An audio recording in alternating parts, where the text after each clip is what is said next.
मूल में था तथा च पूर्वत्र सिद्धे नास्ति प्रत्येद अवाद उत्तर से सिद्धांतो व्याकुप्येत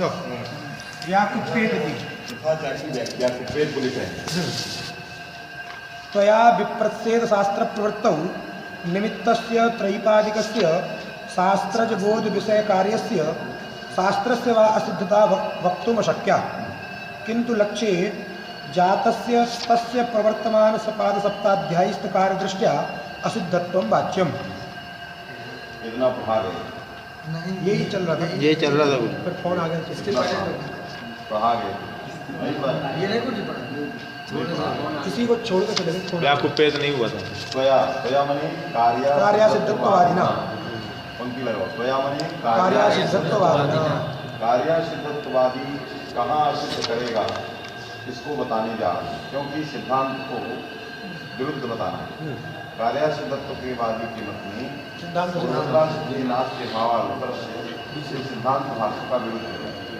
कैसे विरुद्ध होता है उसको लगा त्वया असिद्धता वक्तुम अशक्य जी त्वया का अन्वय है असिद्धता वक्तुम अशक्य तुम इस प्रकार की असिद्धि नहीं कर सकते किंतु लक्ष्य में प्रवृत्त होने वाले कार्य की ही असिद्धि कर सकते हो क्योंकि तुम कार्य सिद्धत्ववादी लक्ष्य प्रवृत्त से कार्य से त्वया असिद्धत्वं वक्तुं शक्यं नहीं शास्त्र से तज्जन्य से विषयीभूतस्य कार्यं द्विविधं लक्ष्ये प्रवर्तमानमेकं और सूत्र में बोध विषयत्वेन प्रविष्ट जो विधेय है वो एक मूवी कार्य एक होता है शुद्धि के इकार को गण हो जाना एक ये कार्य और एक के स्थान में गण होता है इस प्रकार के वाक्यार्थ में विषयतया प्रविष्ट जो गण है वो भी कार्य इकोद्देश्यक जो कार्य है वही कार्य। तो सूत्र के अंदर सूत्रजन्य वाक्यार्थ बोध में विषयत्वेन प्रविष्टम विधेयभूतम जब तदपि कार्यम लक्ष्ये प्रवृत्तम जब तदपि कार्यम तो न शास्त्रस्य त्वया सिद्धता वक्तुं शक्या न शास्त्रजन्यः यः वाक्यार्थः तस्मिन् वाक्यार्थबोधे विषयत्वेन विधेयत्वेन प्रविष्टं यत् कार्यं तस्य कार्यस्यापि त्वया सिद्धता वक्तुं शक्या किन्तु लक्ष्ये प्रवृत्तस्य कार्यमानस्य विधेयस्य प्रवृत्तस्य कार्यस्य लक्ष्य में जो कार्य प्रवृत्त हो जाए उसी को असिद्धता त्वया वक्तुं शक्या। तो लक्ष्य कार्य प्रवृत्त हो जाने के बाद सिद्ध करोगे। लक्ष्य में जब कार्य हो जाएगा तो हसीचा और रोरी जो है इदानीं रोरी ना सिद्धम न रोरी शास्त्र में सिद्धम न लोपात्मकं यत् कार्यं तन्ना सिद्धम तस्मात् उत्तरस्य भावः एव उत्तरस्य अभावः नैव आगतः भावः एव आगतः तर्हि उत्तरस्य अभावात् इति हेतुत्व प्रतिपादन परम यद् भाष्यं तदसंगतं क्यों उत्तरे भावः आगतः उत्तरसूत्रं किमस्ति रोरि स तु न सिद्धः न भावः अपि तु भावः एव अस्ति तर्हि उत्तरस्य भावः समागतः उत्तरस्य भावात् हेतुः असंगतः इसलिए इदम भाष्यम भवतां मते विरुद्धम। आया कि नहीं जी? पूर्व में प्रसंग लगाए होंगे तुम आए नहीं है बात टेढ़ी है। पूर्व का प्रसंग जितना हमने बताया था सबको बुद्धि आरूढ़ करोगे तभी आएगा। त्वया विप्रच्छेद शास्त्र प्रवृत्तौ निमित्तस्य त्रैपादिकस्य शास्त्रज बोध विषय कार्य शास्त्र की प्रवृत्ति में निमित्त कौन है? पर शास्त्र क्योंकि जब तक पर नहीं रहेगा तो विप्रच्छेदे शास्त्र की प्रवृत्ति नहीं होगी। विप्रच्छेदे शास्त्र की प्रवृत्ति में निमित्त माने कारणीभूत शास्त्र कौन? पर रोरी तो रोरी वो त्रैपादिक है। तो विप्रच्छेदे शास्त्रस्य प्रवृत्तौ निमित्तस्य त्रैपादिकस्य रोरी इत्यस्य शास्त्रस्य समझ में आया? अथवा रेफस्य परे रेफस्य लोपा स्यात् रेफे परे एवं भूते बोध विषयी भूतस्य कार्यस्य लोपस्य असिद्धता वक्तुं शक्या। लगा शास्त्र को नहीं कर सकते अन्य शास्त्र से उपस्थापित होने वाले बोध में विषयत्वेन वाक्यार्थ में विषयतया प्रविष्ट जो लोपात्मक कार्य है उसको भी सिद्ध नहीं कर सकते। किंतु कहाँ सिद्ध करोगे? किंतु लक्ष्ये जातस्य लक्ष्ये मनोरथा इत्यस्मिन् लक्ष्ये जातस्य लोपस्य जात जो लोप पहले लोप कर दोगे मनोरथा में रेफस्य लोपः जाता। अब जात लोप को असिद्ध करने चलो। किंतु लक्ष्ये जातस्य तस्य प्रवर्तमान सपाद सप्ताध्यायी लक्ष्मी जातस्य कार्यस्य असिद्धत्वं वक्तुं शक्यं कम प्रति प्रवर्तमान सपाद सप्ताध्यायी शास्त्रम प्रति। हसिचा इति शास्त्रम। हसिचा प्रवर्तमान जो हस्या शास्त्र है उसकी दृष्टि में लक्ष्मी प्रवृत्ति प्रवर्तमान जो कार्य लोप है उसका सिद्ध कर सकते हो। तो जब उसका सिद्ध करने कार्य का चलोगे तो उत्तर में पर शास्त्र रह ही गया, सिद्ध ही उत्तर में भाव आ गया, अभाव रहा ही नहीं। तो पूर्वता सिद्धे नास्ति भावाद उत्तर में भावाद उत्तर से हेतु आ गया, अभावात नहीं रहा। इसलिए यह भाष्य जो है सिद्धांत विरुद्ध हो गया। क्यों? भाष्यकार कहते हैं उत्तरम उत्तरे सूत्रमेव नास्ति पर सूत्रम नास्ति असिद्धत्वात् तस्मात् कस्य प्राबल्यम इदम शास्त्रम बोधयिष्यति भवतां मते परसूत्रमस्ति तस्य प्राबल्यम इदम सूत्रम बोधयिष्यति तस्मात् इदम भाष्य विरुद्धम। भाष्यकार ने कहा सापादिक त्रैपादिकयोर मध्ये परस्य त्रैपादिकस्य प्राबल्यम इदम शास्त्रं न बोधयति किंतु भवतां मते सापादिक त्रैपादिकयोर मध्ये परम यत् त्रैपादिकं शास्त्रं तस्य सत्वात् तस्य प्राबल्यम बोधयिष्यति। तो भाष्यकारः कथयति न बोधयिष्यति, भवान कथयति बोधयिष्यति, तस्मात् विरुद्धम भवदीयं वाक्यम्। आया कि नहीं? यही व्याकृत है। किंतु लक्ष्य जातस्य प्रवर्तमान सपाद सप्ताध्यायी का विशेषण है। प्रवर्तमान ये सपाद सप्ताध्यायी का विशेषण है। कौन? प्रवृत्ति जो त्रैपादी उसके प्रति प्रवर्तमान जो ये सपाद सप्ताध्यायी उसका कार्य शास्त्र सिद्ध नहीं होगा, पहले कार्य कर देगा, मतलब लोरी का लोप कर देगा। उसके कौन? पहले मुझे विशेषण बताओ, कौन विशेषण कौन? अभी तुम विशेषण की बात कर रहे हो, उतना बताओ। प्रवर्तमान सपाद सप्ताध्यस्त कार्य पृष्ठ सपाद सप्ताध्यायी पहले पढ़ो क्या लिखा। प्रवर्तमान सपाद सप्ताध्यायी कार्य दृष्टया प्रवर्तमान सपाद दृष्टि क्यों कार्या सिद्धत्वादी कार्य की दृष्टि में कार्य को सिद्ध करना, सब शास्त्रा सिद्धत्वादी शास्त्र की दृष्टि में शास्त्र। तो रोरी इत्यत्र प्रवृत्तम जत कार्यम लक्ष्ये तत्कार्यम कार्यम प्रति सिद्धम कम कार्यम प्रति प्रवर्तमान सपाद सप्ताध्यायीस्थ कार्यम तरी प्रवर्तमानं किमस्ति हश्चन सूत्रम तदीयेन सूत्रेण बोधितं जत कार्यम उत्तम कार्यम तत्कार्यम प्रति जातम जत कार्यम तत्कार्यम सिद्धम लोपात्म लोप रूपम कार्यम जातम लक्ष्ये प्रवर्तम यदि लक्ष्ये कार्यम सिद्धम तरी देवदत्त न्याय आगतः तस्माद् रेफुस्य नोन्वज्जनम उत्तस्य असंगति ही मनोरथा इत्यस्य सिद्धि सिद्धान्तस्य व्याकुप्येत लक्ष्या सिद्धिश्च तस्मात् नायम पक्षः सुनिश्चित कार्य सिद्धत्व। हां रोरी देवदत्त अंत्यत न्याय अमित होता है कि देवदत्त जैसे वृद्धि अच्छी से वृद्धि प्राप्त होती है रामों में, उसके बाद पहले वो उटपटांग करते हो, जितना पूछते उतनी बात। देवदत्त न्याय का कहाँ पूछ रहे? देवदत्त अंत्यत न्याय से नहीं आया। देवदत्त स्थानापन्न हरेफा तस्य हंता हसिचा तस्य हंता रोरी है कि नहीं? देवदत्त स्थानापन्न हरेफा तस्य हंता रोरी लोपः है कि नहीं? तस्य हंता हसि पूर्वत्रा से तस्य हन देवदत्तस्य हंतरि हनन देवदत्त के हंता रोरी को हनन करने का रोरी। तो देवदत्त स्थानापन्न रोरी रेफ उसका हंता रोरी उसके हनने पर हसिचा उसको हनन करे, लेकिन पुनः देवदत्त स्थानापन्न से रेफ है कि नहीं? तो उन्मज्जन नहीं होता। अब क्या कहना चाह रहे? अन्यत्र घटा रहे हैं। ये कह रहा है कि हंतुम उद्यतस्य उन्मज्जनमस्ते, मारना नहीं है, मारने के लिए तलवारें उठाया है, उतने में तलवार वाले को मार दो तो तुझे उठ ही जाओ, तो उन्मज्जन हो ही जाएगा। इसलिए इस न्याय का स्वरूप ये नहीं है। हंतुम उद्यतस्य उन्मज्जनमस्ते हंतुम उद्यतस्य हनने उन्मज्जनम भवति किंतु हंता हता तस्य हनने नोन्मज्जन। तो देवदत्त हंतरिहत न्याय का स्वरूप है कि हंतरि हते उन्मज्जनम न भवति और हंतुम उद्यतस्य हनने उन्मज्जनम भवति। आप किसी को मारने के लिए अभी प्लानिंग कर रहे हैं, आप ही को मार दिए तो जीवित रहेगा ही, बच जाएगा। लेकिन आपने मार दिया, फिर आपको हम जेल बंद करके मार डालें तो वो थोड़ी आ जाएगा, तो मर गए। बहुत सारे डॉक्टर रोगी को मार देते हैं, डॉक्टर की रिपोर्ट करिए, मारिए, कुछ करिए, सब तो देवदत्त हंतरिहत न्याय। बहुत सारे झोला छाप डॉक्टर इंजेक्शन लगा देते हैं, रोगी मर जाता है, फिर उस घर के लोग उस रोगी को डॉक्टर को मार डालें, जेल बंद, वहीं गोली उसको मार दें, लेकिन वो उसका आदमी तो नहीं जीवित हो, तो गया, नुकसान तो हो गया। यही देवदत्त हंतरिहत। यदि वो मारने के लिए केवल इंजेक्शन ही निकालता पहले और उसको उसी समय वो मार दिया जाता, मरीज बच जाता। इंजेक्शन ही तोड़ देते, उसको हटा देते, तो वो तो बच जाता, वो उन्मज्जनम अस्ति। तो रामनवमी तौसत में वृद्धि को मारने के लिए पूर्व सवर्ण दीर्घ उद्यत हुआ था, उसी को मार दिया। नादिज ने उसको मार दिया, उद्यत।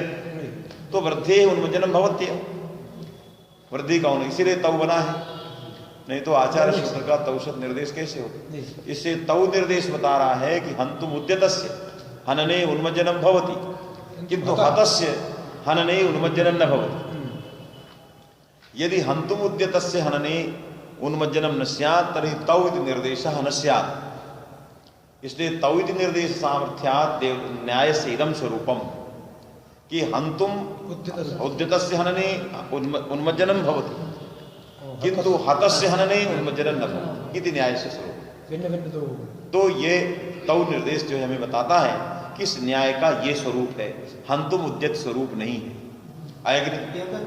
देवदत्त स्थानापन्न हुआ रकार रेफ, उसका हंता हुआ रोरी, उसका हंता हुआ पूर्वत्र सिद्धम। पूर्वत्र सिद्धम से जो रेफ का हंता है, देवदत्त स्थानापन्न रेफ का हंता पूर्वत्रा सिद्ध रोरी, उसका उसको हनन करने पर, अर्थात पूर्वत्रा सिद्धम के द्वारा हस्या के कारण से उसको मारे भी, तब भी तो रेफ को मार ही चुका है। तो रेफ स्थानापन्न जो देवदत्त स्थानापन्न रेफ का उन्मज्जन कैसे? देवदत्त स्थानापन्न सरेफस्य हंता रोरी तस्य हंतुहु रोरी सूत्र से हनने पी पुनः देवदत्त स्थानापन्नस्य रेफस्य उन्मज्जनं न भवति। अतः रेफस्य भावात् कस्य उत्तम आया। और कार्यस्य सिद्धत्वे परम शास्त्रम तिष्ठति तर्हि परस्य सत्वम आगतम् असत्वं नैव आगतम्। उत्तरस्य सत्वात् उत्तरस्य असत्वात् इति हेतुः पूर्वत्रा सिद्धिये विषये विप्रच्छेदे सूत्रं न प्रवर्तते। पूर्वत्रा सिद्धम का जो क्षेत्र है उसमें विप्रच्छेदे नहीं लगता।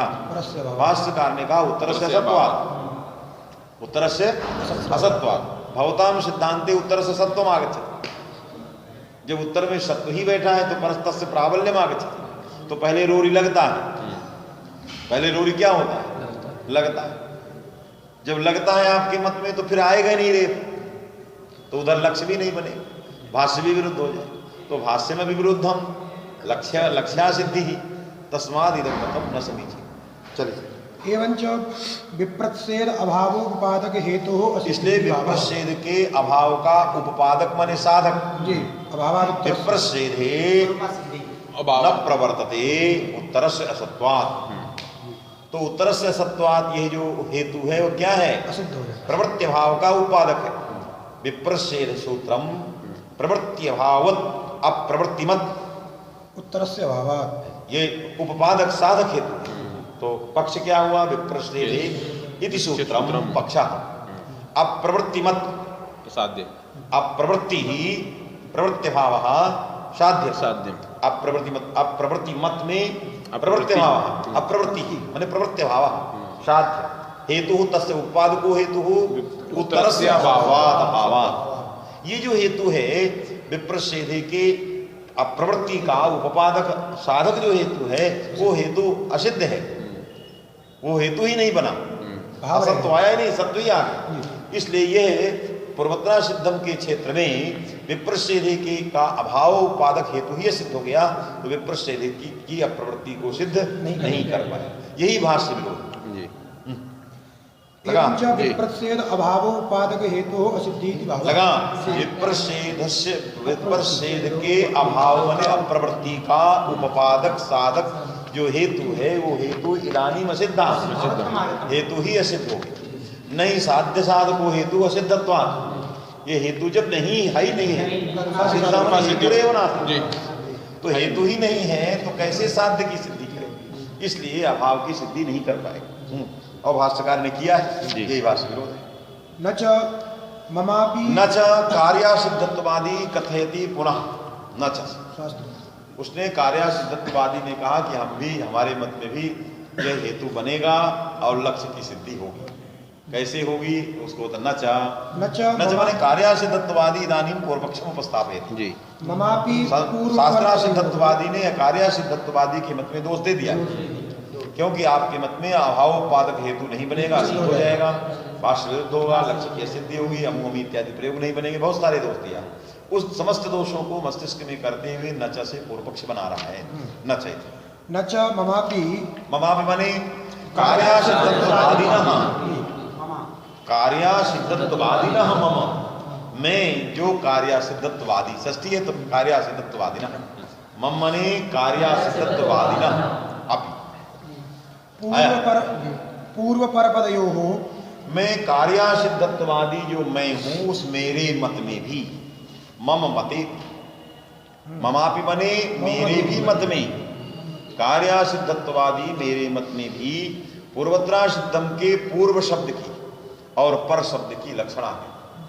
पूर्व शब्द जो है पूर्वत्वेन विवक्षित कार्य परक, और पर शब्द जो है परत्वेन विवक्षित कार्य परक। क्या लिखा? ममापि पूर्व पर पदयोः पूर्व पर शास्त्रजन्य बोध विषय कार्य देखा, पूर्व पदम पूर्व और पर पदम पर कार्य, पूर्व पद पूर्व शास्त्र जन्य बोध विषय कार्यम लक्षयति पूर्व पदम।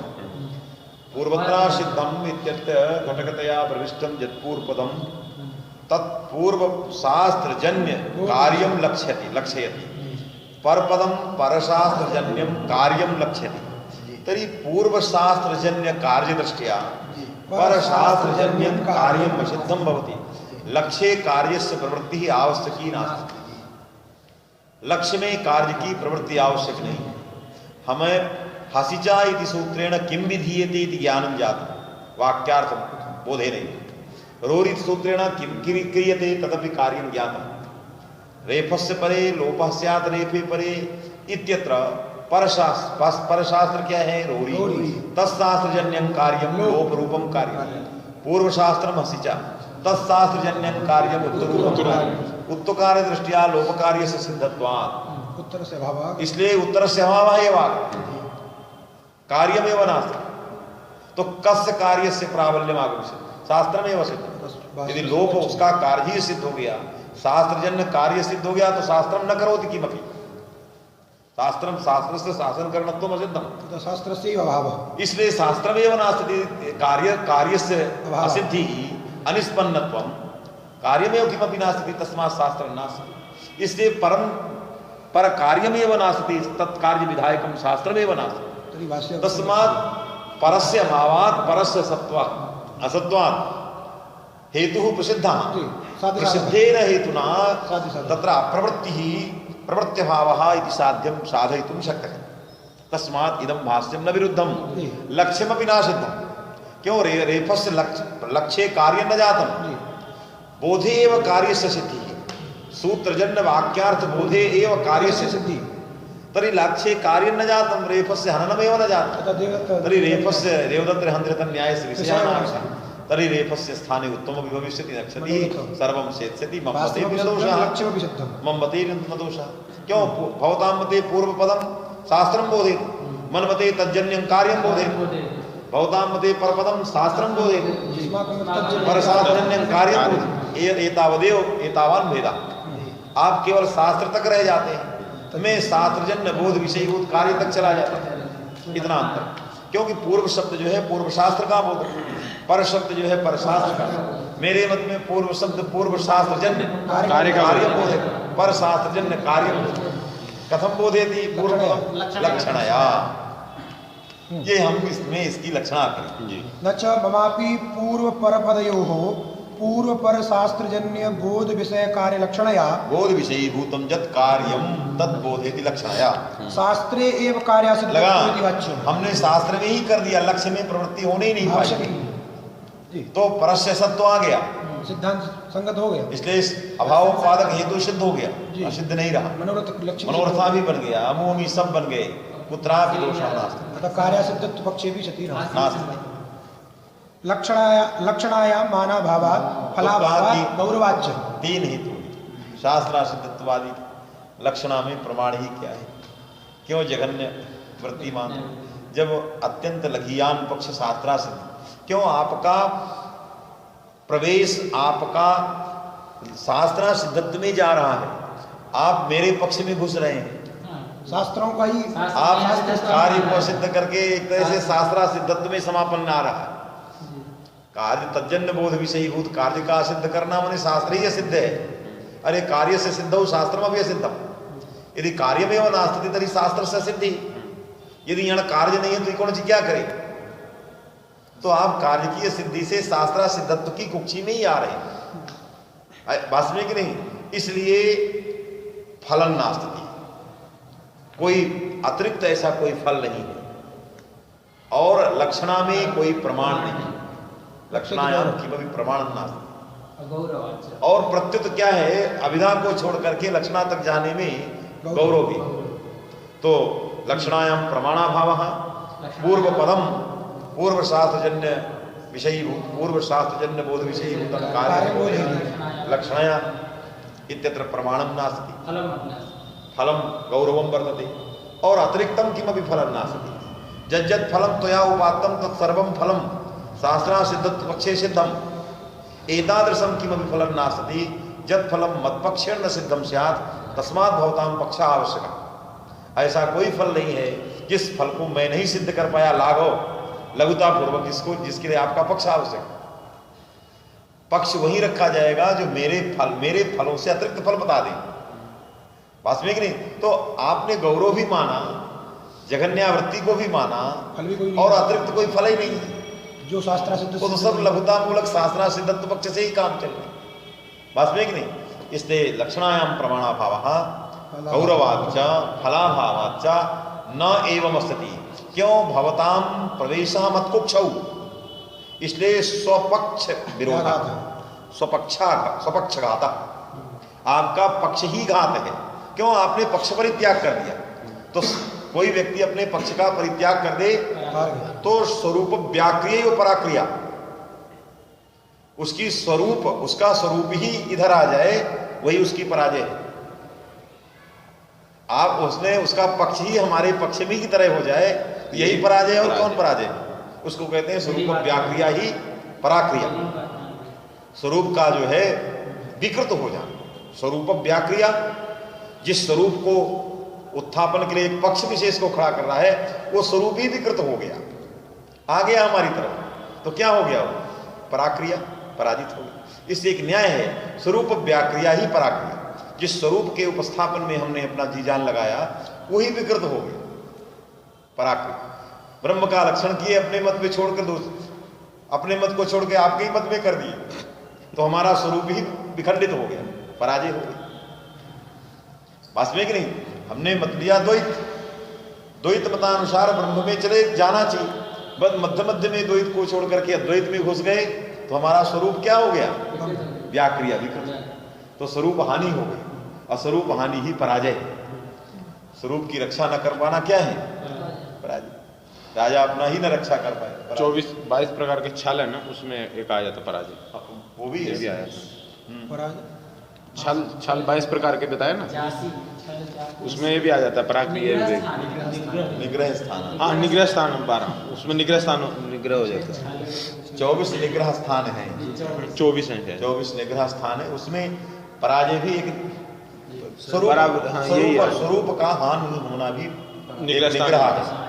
आपके स्वरूप को ही हमने ग्रहण कर लिया, तो अपने स्वरूप का विनाश करना, अपनी पराजय कराना है। इसलिए लिखा बहुत जगह भाष्यकार ने, स्वरूप व्याक्रिया पराक्रिया। स्वरूप व्याक्रिया माने स्वरूप से हानि ही, स्वरूप व्याक्रिया माने विकार, तो स्वरूप हानि, स्वरूप यतः स्वरूप हानि तस्मात् पराक्रिया पराजय भवता। लगा कि नहीं? इनका यही हालत है, अपने स्वरूप के संरक्षण में गए, आ गए हम स्वरूप हानि कर दिए, अपना पक्ष छोड़ के हमारे में घुसाए, शास्त्र में ही लक्षणया करने लगे। अरे हिम्मत है तो लक्ष्य में जाओ, वहां सिद्ध करो, फिर देखो अपने स्वरूप की रक्षा कर पाते हो। वही लिख रहा है। हाँ, लक्षणायाम मानाभावात् फलाभावात् गौरवाच्च। भैरव मिश्र ने क्या लिखा? लक्षणायाम मानाभावात् लिखा है, फलाभावात् में लिखा। माना भाव मान फलाभावत गौरवाद ननु लिखा है बोला पूर्वत्र सिद्धमिति शास्त्रारंभ एव मानम अतः फलाभावा। मैंने माना लक्षणा में जो पूर्व सूत्र में कोई मानसिक इसलिए क्योंकि इदम सूत्रम यदि न क्रियते तर्हि सूत्रम व्यर्थम, इसलिए सूत्रारंभ सामर्थ्य सूत्रारंभ सामर्थ्य मैंने एक तरह से बनाना। ननु पूर्वत्र सिद्धमिति शास्त्रारंभ एव मानम अतः फलाभावति ननु फलमपि अयुक्तमेव इत्यतः गौरवात्। क्यों? जिसमें हम विचार्यमाण वस्तु प्रमाण नहीं होती है। प्रमाणम प्रमातिरिक्तम किमपि भवति।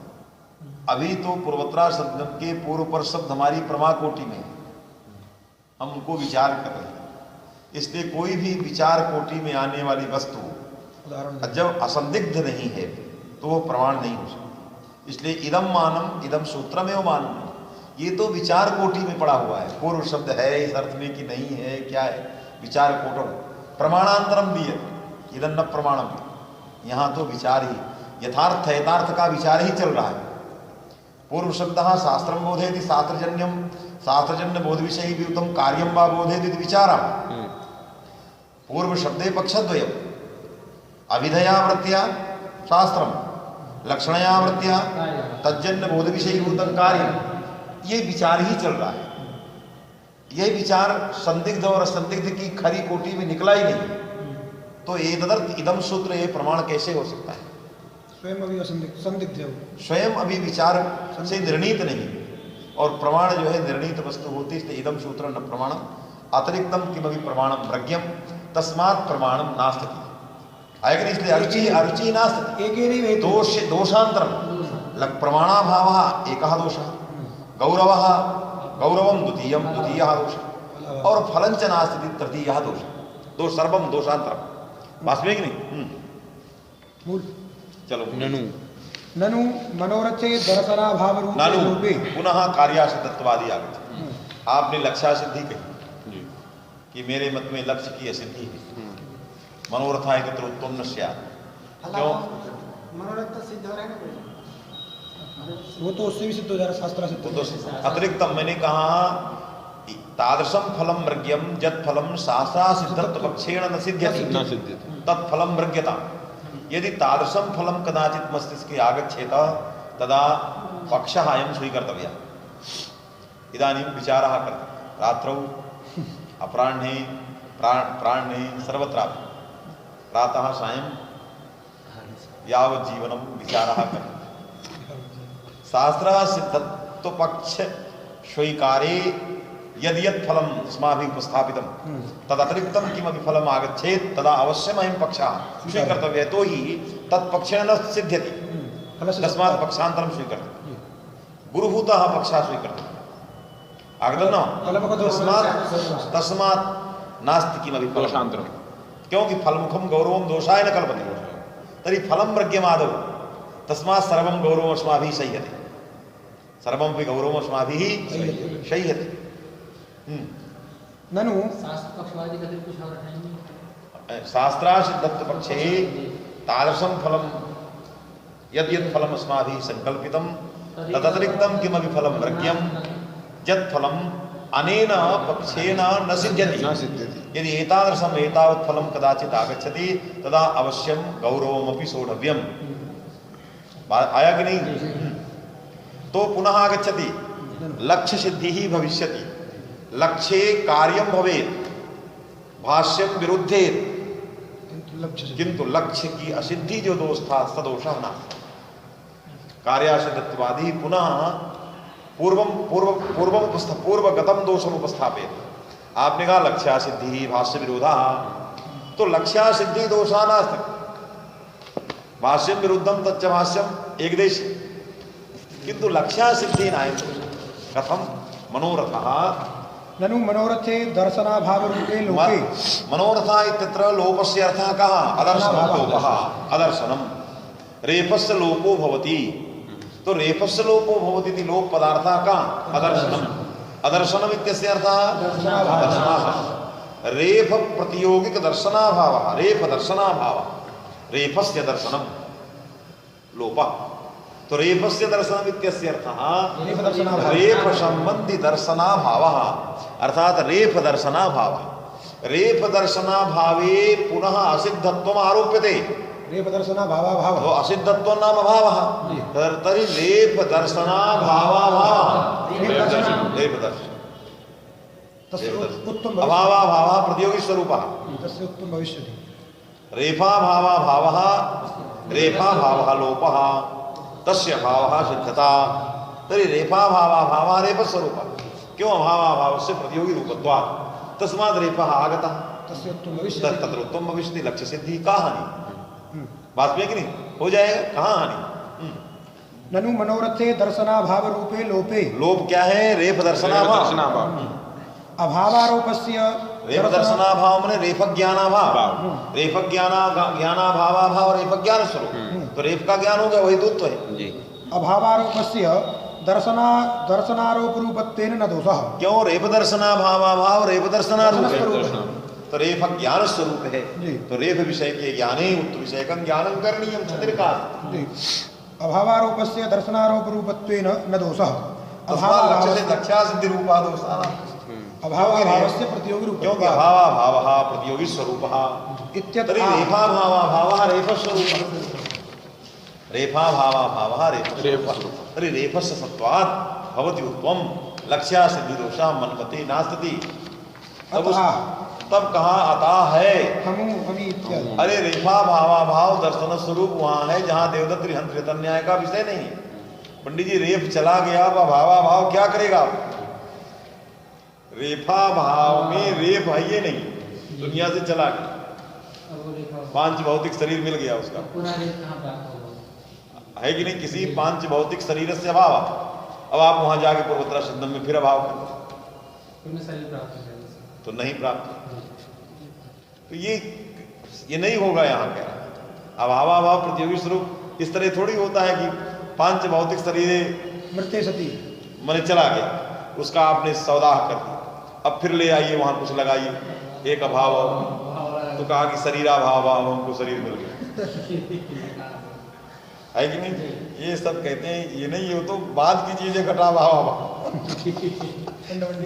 चलिए अब इसको लगाएगा वो इत्यत आह अमु इत्यादि कहाँ इसलिए मैंने इसी अरुचि से हमने मनोरथा की जगह अमु अमी इत्यादि में सिद्धेत कह दिया मैंने इसको आपने अभावाभाव प्रतियोगी समझ के कथन सिद्ध भी कर लो भाष्य तो विरोध था ही लेकिन भाष्य विरोध को अकिंचित करके मनोरथा इत्यादि लक्ष्यों की सिद्धि अभावाभाव प्रतियोगी स्वरूप मानकर आप बैठा लो गुणागणित लेकिन अमु अमी इत्यादि में सिद्धि अमु अमी में क्या करोगे वहां तो लोप है नहीं भाई वहां तो लोप है ही नहीं वहां क्या है अदस शब्द को तेदादी नाम से कार अतोगुणे से पहले पररूप हो जाता मैंने पहले उत्तमत्व हो जाता उत्तमत्व के बाद अपदांत अकार मिलते ही नहीं उत्तम उकार मिले इसलिए पररूपात दिनापत्ति दोष बना हुआ वहां कैसे करोगे कि अभावाभाव प्रतियोगी से इसलिए वो स्थल दे रहा है जहां अभावाभाव नहीं है प्रतियोगी विद्यमान है प्रतियोगी वहां पर प्रतियोगी से दो अभाव वहां जहां नहीं दो अभाव जहां नहीं है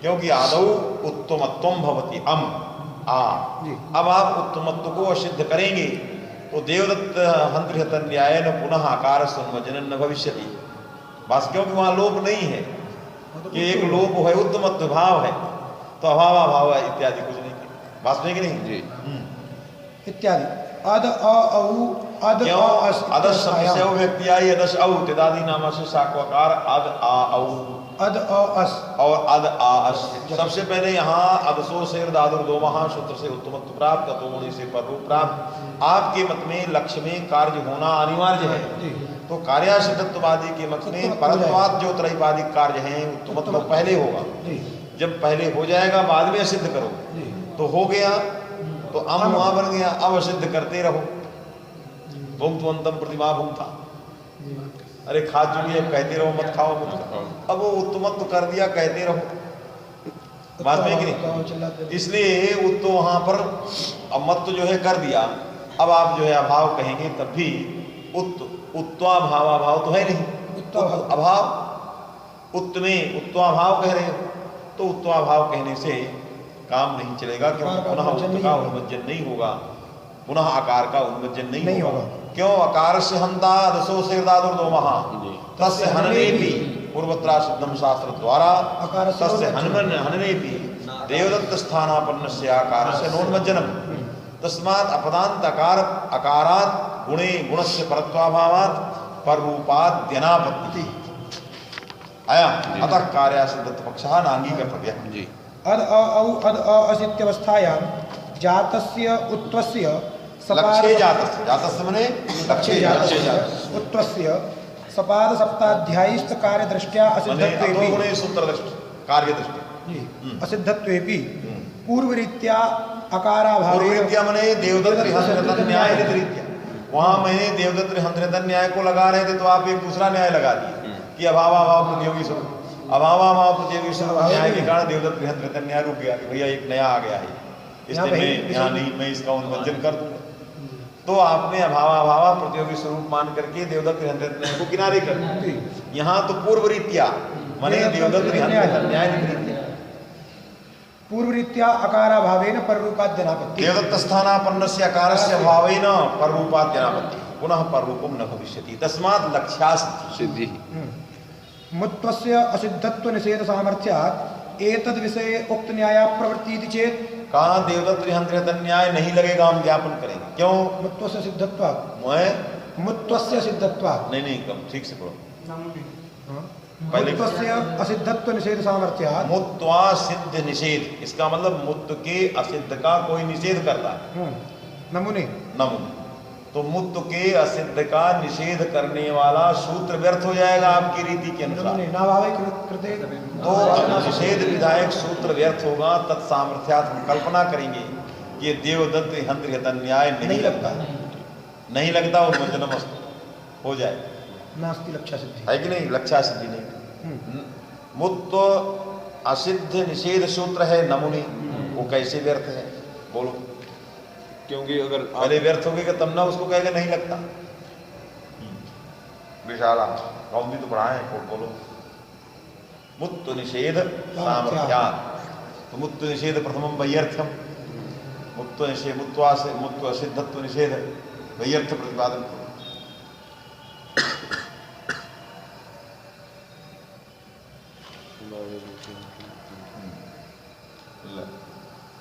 अरे बोलो कुछ काउंट ना है नमूने का अर्थ बोलो जी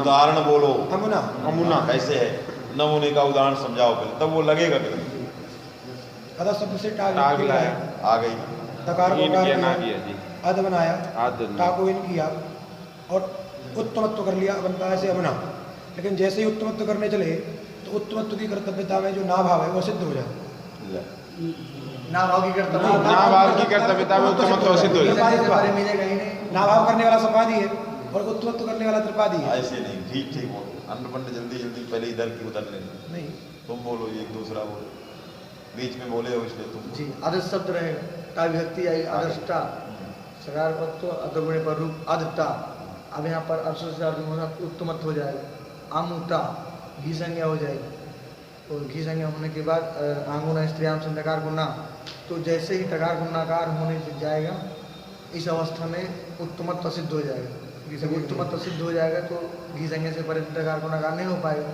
इसलिए कहता है कि ना भावे कर्तव्य कृते मुँह भावना सीता ना भावे कर्तव्य कृते मुँह भावना कर्तव्य है कि कृते कृते बोलो फिर कृते क्यों बोलो ना भावे कर्तव्य मुँह भावना अभी एक और बोल रहे थे उसको भी बताओ ना भावे जो सूत्र बोल रहे उतना कर ना भावे कर्तव्य कृते कह रहे कृते क्या चीज है ना भावे कर्तव्य है कृत्य निकल गया अच्छा मुंह से निकल गया ना भावे कर्तव्य निकल जाता ना भावे कर्तव्य उत्तमत्तम सिद्धम वहाँ कृते भी वृत्ति सिद्धम ना से ऐसे नहीं निकल जाता असिद्धम ना से मने वृत्ति में चूंकि कृते लिखा तो ऐसे कैसे निकल गया जी ना भावे कर्तव्य कृते मुँह उसको भावना बताइए ना कर्तव्य कृते क्या है अच्छा ना भावे कर्तव्य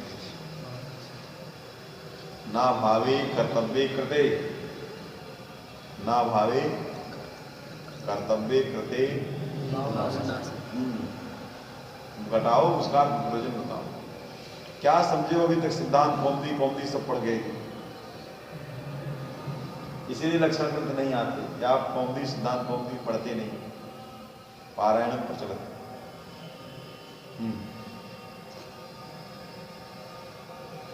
ना भावे कर्तव्य ही बोलो कर्तव्य में यदि क्रिया ले लेती है ना भावे क्रिया करते सती ना भावे क्रिया करते सती क्या वही कह रहे हैं, ना भाव की कर्तव्यता वे कर्तव्य में क्या अंतर है?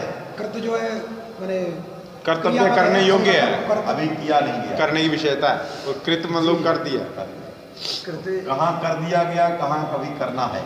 कर्तव्य कर्तव्य माने अभी किया नहीं गया, ना करना भावे है। कर्तव्य, हाँ। यही अमुनामयी कर्तव्य ये है। कर्तव्य। ना भाव कर्तव्य है। ना भावे कृत्य, यहाँ कृत है भैया, कहाँ कृत वो है? भाव तो हो गया ना यहाँ उत्तमत्व। ना भावे कर्तव्य, कर्तव्य विशेषण ना भाव में है, ना उत्तम- भावी कर्तव्यता, इसमें ना भाव में हाँ, कर्तव्यता ना है। भाव की कर्तव्यता तो कृत कहाँ है? ना भाव की कर्तव्यता बैठी नहीं है। दूसरा उदाहरण हो गया। ना भाव की ना भावे कर्तव्यता बैठी। कृत्य, कृत्य क्या है? प्रत्येक उदाहरण। किसी प्रयोग में बनता होगा। यहाँ तो ना भावे कर्तव्य उत्तमत्व ना सिद्ध, माने और कोई यमुना बनता है क्या? नहीं, और भी उदाहरण होते। सीधा इसका उदाहरण अरे अदस शब्द के अलावा कौन उदाहरण हो सकता है? उसी को ना उत्तमत्व करना है, तो और कोई उदाहरण बताओ। अदस शब्द के अलावा राम उदाहरण बनेगा, और जब तद्दित बार बार में- अदसई शब्द को होना है। तद्दित में दुनिया भर में होते फिरते हैं, कहाँ हो जाए कोई पता ही नहीं चलता है।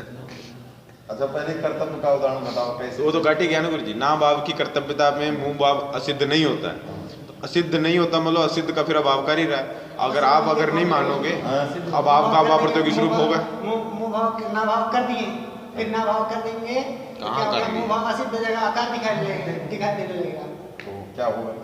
आकार दिखाई देने का आकार शब्द नहीं बनने लगेगा। ऐसा कुछ नहीं है। ना भाव की कर्तव्य में, ना भाव की कर्तव्यता में ही, आकाशवाणी दीर्घ का कम। मैं बोल रहा हूँ गुरु जी, जैसा ना भाव की कर्तव्यता में मुंह भाव असिद्ध हो जाता है, वो कहता है। अगर आप देवदत्त हंत्रियंत्र न्याय लगा दोगे तो जो पहले एक बार असिद्ध का मतलब क्या है, जो अभाव है उसको फिर अभाव होता है।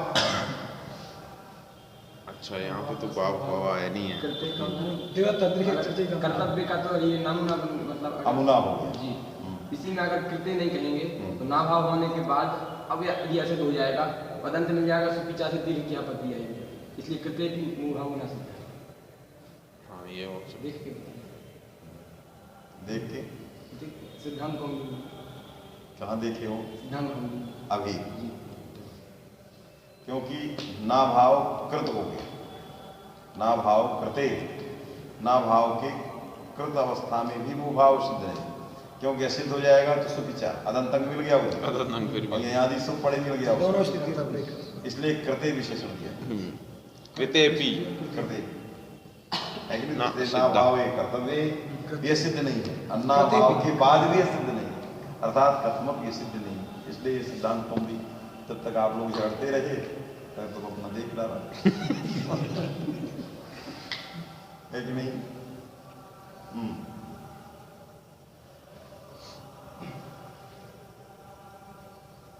चलिए, तो क्या फिर बोलो सार्थक हो गया? व्यर्थ कैसे? कार्यासिद्धत्ववादी के मत में ये व्यर्थ कैसे है? नमूने, क्योंकि जब व्यर्थ होगा तभी ना।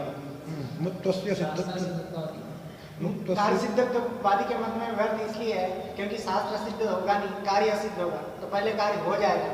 जब कार्य हो उत्तर हो गया तो उत्तर हो गया, तो फिर कथम भी हार्स्वकार अदंत तो असिद्ध हो गई। कथम भी तो फिर नमूने जो सूत्र है वो बनाने की आवश्यकता नहीं। वो ये देवदत्त से अंतरित न्याय से बात काम से है।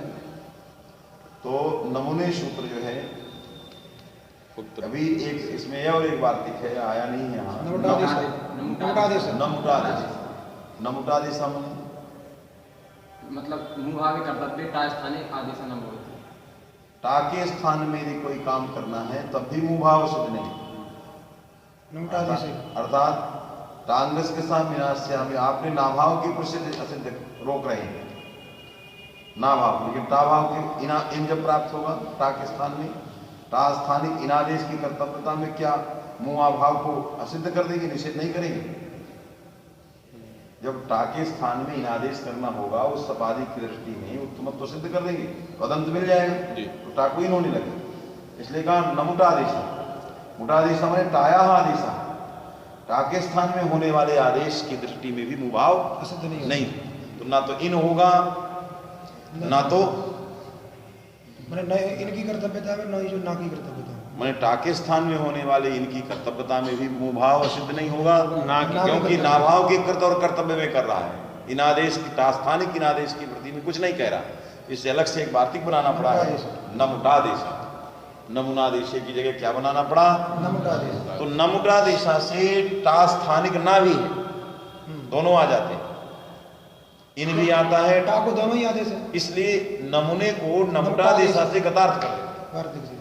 क्योंकि टा स्थानिक दोनों, टा के स्थान में ना भी ना भी करना होता है, है, भी होता है। तो टा के स्थान में यदि किंचित भी कर्तव्यता है उस किसी की दृष्टि या कृतावस्था है तो किसी की दृष्टि में मुभाव कहीं भी सिद्ध नहीं, तो वार्तिक से भाष्यकार ने पूरे के पूरे सूत्र को पदार्थ कर। अब आइए प्रकृत प्रसंग में, यदि देवदत्त हंत्र हृत न्याय लग जाए तो अद और टा में आमुटा बन गया, आमु आटा पहले उत्तमत्व हो जाए, देवदत्त स्थान तो देवदत्त स्थानापन्न आकार का उन्मज्जन होगा ही नहीं, जी तो अदंत आकार से कभी भी टा को मिलना नहीं है, निषिद्ध व्यर्थ है। जिससे नादेश जो है प्राप्त ही नहीं। अरे नादेश में माने लेकिन आंगो ना स्त्रिया, घी संज्ञक से उत्तर जो आंग उसको ना होता, घी संज्ञक से उत्तर माने अव्यवहित उत्तर जहाँ टा रहेगा उसी को ना कहेगा, तो घी देवदत्त स्थानापन्न आकार का अनुवज्जन नहीं होगा, अर्थात उत्तमत्व बना रह जाए, तो घी संज्ञा हो गई, तो घी संज्ञा से अव्यवहित उत्तर मिलना चाहिए, किसको, टा को, आई नहीं है, ना भावा है न प्राप्ता। फिर नाभाव की प्राप्ति में मुंह भाव का अशुद्ध नहीं होता, इस प्रकार सूत्र बनाने की क्या जरूरत है? लेकिन निषेध सूत्रों की विधि सूत्र से पहले शाब्दबोध होता है ना, वो अलग चीज है, पहले प्रकट प्रसंग। प्रकृति तो है ही है गुरु जी, पहले बोध होगा तो पहले निषेध कर देगा ना, बाद में कैसे कर रहा, बाद में करेगा ही नहीं। मुंह भाव ना भाव की कर्तव्यता में मुंह भाव सिद्ध नहीं होता, तो ना भाव की कर्तव्यता में पहले निषेध करके ही फिर विधि सूत्र लगेगा, मुंह भाव सिद्ध नहीं सिद्ध होता। व्यर्थ तो कैसे ना भाव की कर्तव्यता में मुंह भाव सिद्ध नहीं होता, ये व्यर्थ है। इसको क्यों बनाया गया, इसका फल क्या था कि मुंह भाव व्यर्थ हो जा रहा था, माने मुंह भाव सिद्ध हो रहा था, जी तो मुंह भाव असिद्ध हो रहा था, तो टाको ना नहीं हो रहा था, इसलिए सूत्र बनाया।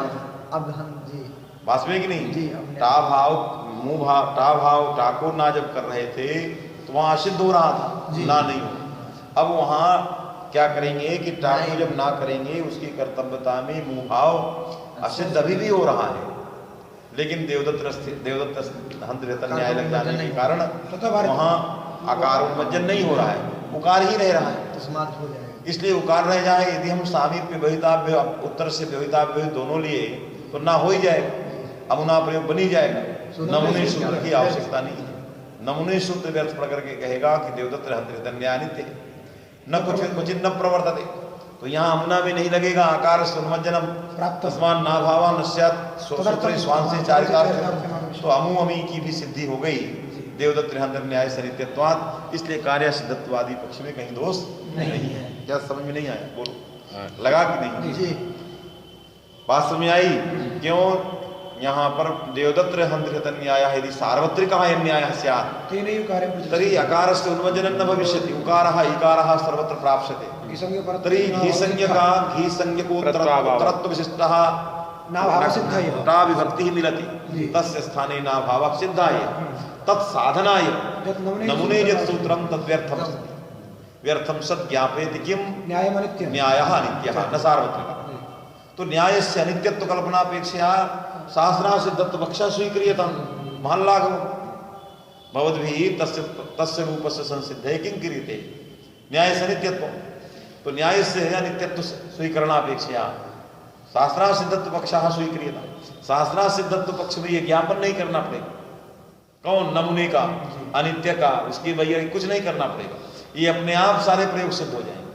तो इसलिए लाघव तो इसी में है कि ये सब क्लिष्ट कल्पना ज्ञापकादि गुरुतर कल्पना अपेक्षा सयो पक्ष शास्त्र तस्य सूत्रस्य तत्सूत्रम व्यर्थम सद ज्ञापयति यत्र सूत्रे शास्त्रा सिद्धत्व पक्ष, तत्र तस्य प्रामाण्यं यदि शास्त्रा सिद्धत्व पक्षः नांगीक्रियते तदा सूत्रम व्यर्थम सद किं करोति, शास्त्रा सिद्धत्व में उपोषयति। उस सूत्र का स्वारस्य इसी पक्ष में हो सकता है आचार्य पाणिनि ने इसी तात्पर्य से बनाया हो कि शास्त्रा सिद्धत्व पक्ष ही उनको हार्द है, उनका बस बुद्धिआरूढ़ पक्ष है, इसीलिए बना, इसीलिए सूत्र बनाया गया। आपके मतानुसार तो सूत्र ही सार्थक नहीं है, तो सूत्र जिस पक्ष से सार्थक हो सह पक्ष स्वीकर्तव्य, ये लागू होगा।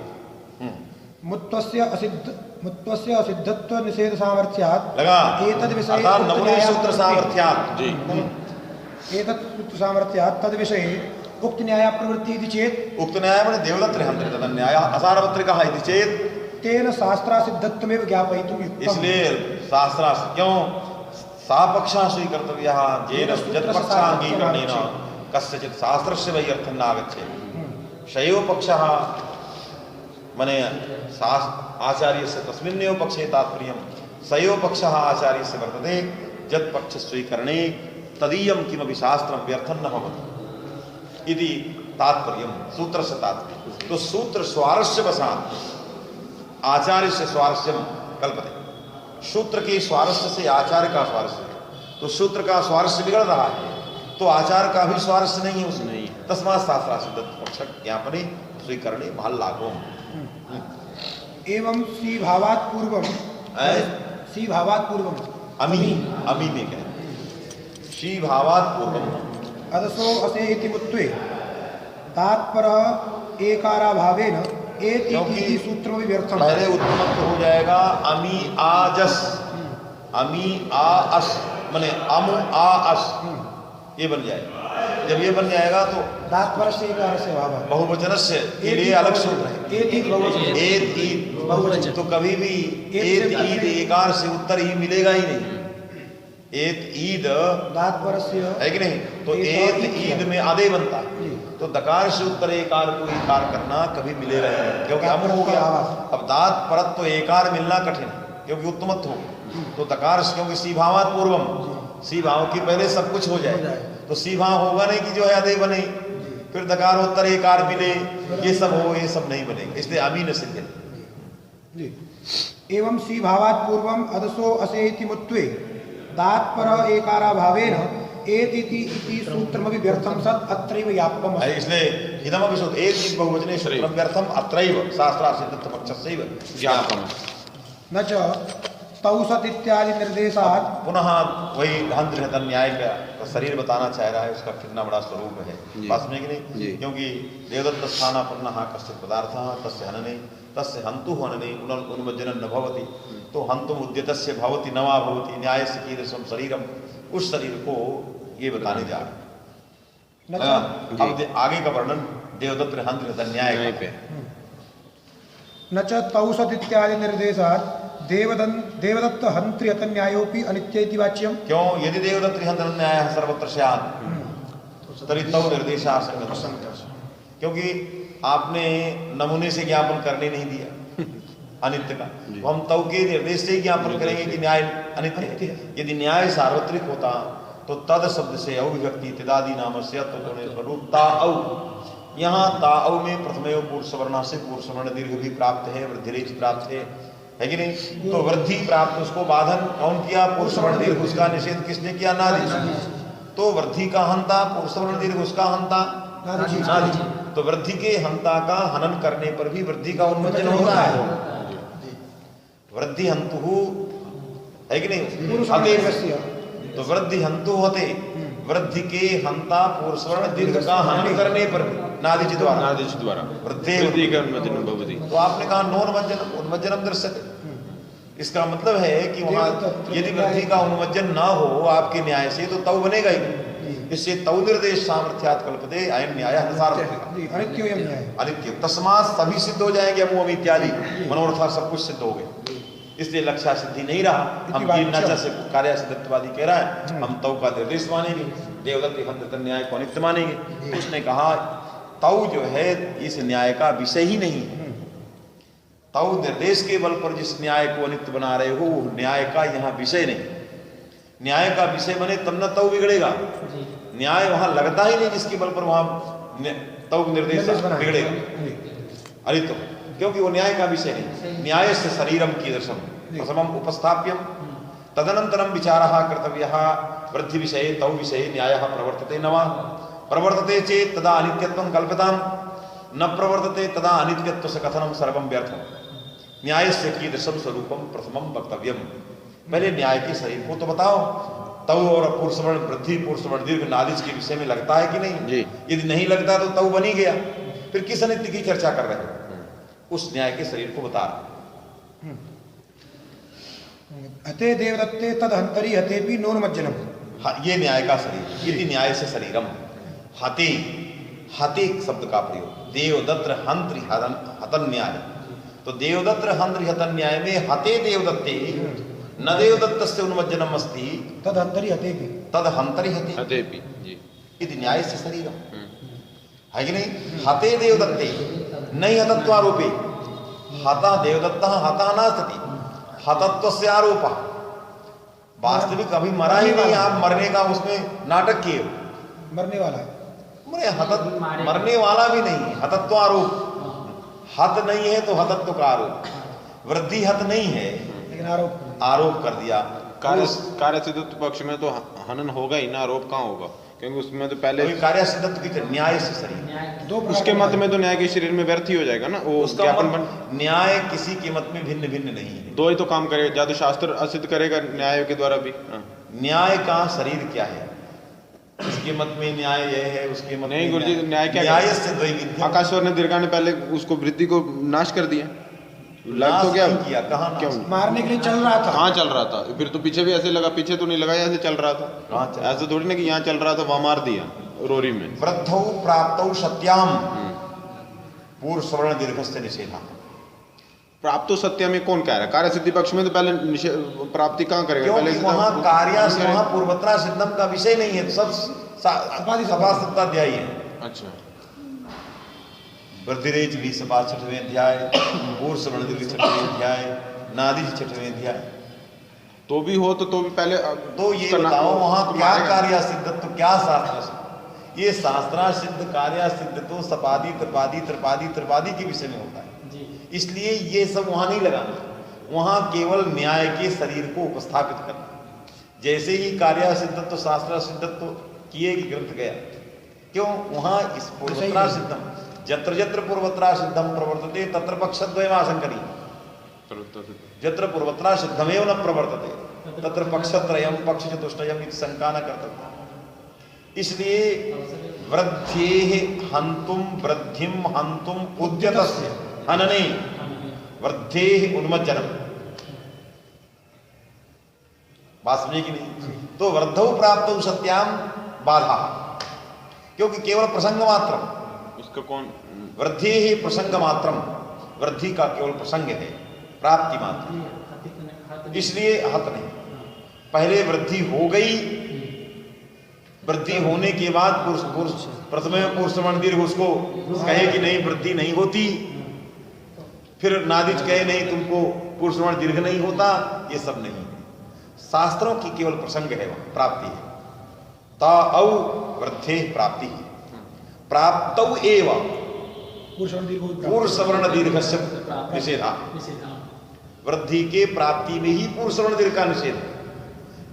तस्मात् वृद्धे प्राप्ति ही तदवस्था, वृद्धे प्राप्ति ही तदवस्था एतावता निश्चीयते देवदत्त हंत्रियत न्याय से नायक विषया।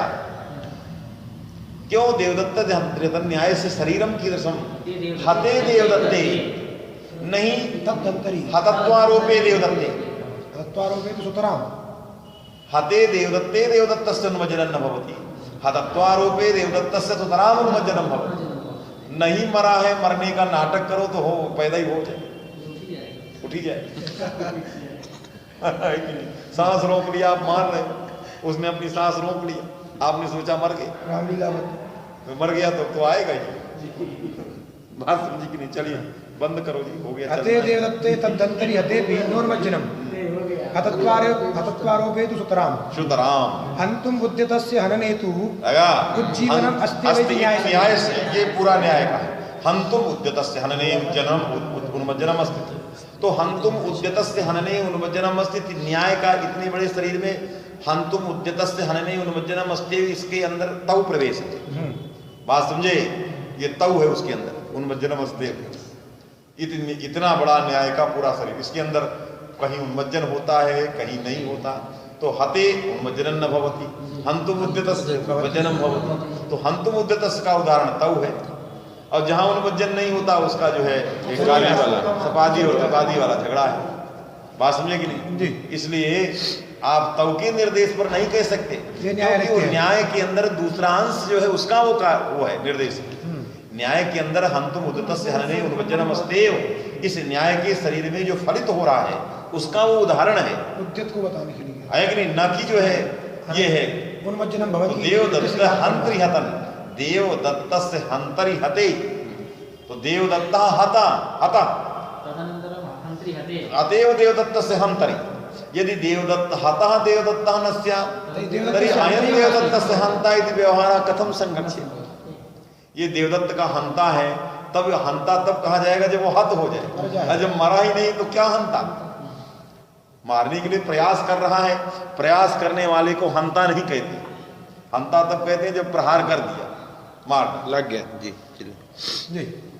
तौ इत्यादौ वृद्धि हन्तु पूर्ववर्ण दीर्घस्य हननोद्यम सजातीयं प्रसंगमात्रं न तु हनन स्थानीय लक्ष्ये प्रवृत्ति इति न तत्र अस्य न्यायस्य विषय इति तेन अस्य अनित्यत्व बोधना संभवात्। अब इसको लगाओ, इतने जल्दी नहीं है, क्या पंक्ति लगाओ, उसका अक्षर लगाओ।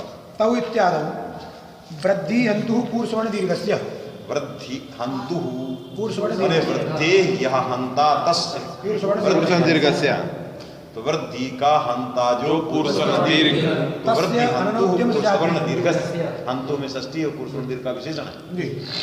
तस्य पूर्ववर्ण दीर्घस्य हननोद्यम सजातीयं प्रसंगमात्रं, अब यह प्रसंग मात्रम, हननोद्यम सजातीयं, अब इसी को लगाना, हननोद्यम सजातीयम प्रसंग मात्रम, तो हंतुम उद्यतस्य क्या लिखा है, हननोद्यम सजातीयं, नहीं नहीं पहले वृद्धि हन्तु वृद्धि पूर्ववर्ण दीर्घ, पूर्ववर्ण दीर्घस्य दीर्घस्य हननोद्यम हननोद्यम सजातीयं सजातीयम प्रसंगमात्रं प्रसंग मात्रम न तु हननस्थानीय लक्ष्ये प्रवृत्ति, न तो हनस्थानीय वृद्धि लक्ष्ये प्रवर्तते, हननस्थानीय वृद्धि लक्ष्ये न प्रवर्तते, वृद्धि हुई नहीं है, आया। तो हननोद्यम सजातीयम, हनन के लिए कोई उद्यम करे उसके समान ये पूर्ववर्ण दीर्घ है।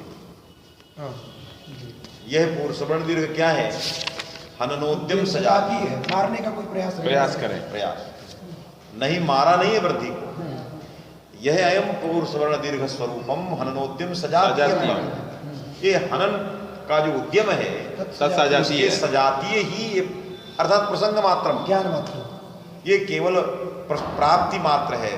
वृद्धि का हंता जिसको बता रहे हो, हंता नहीं है, हननोद्यम सजातीय है, वो हनन के उद्यम करने वाले के समान है। जो कोई हनन का प्लान बनाता है उसके समान है, ये प्लानिंग कर रहा है, मारा नहीं है, तो हंता ही नहीं है, तो वृद्धि का हंता ही नहीं, प्रसंग मात्र है, आया।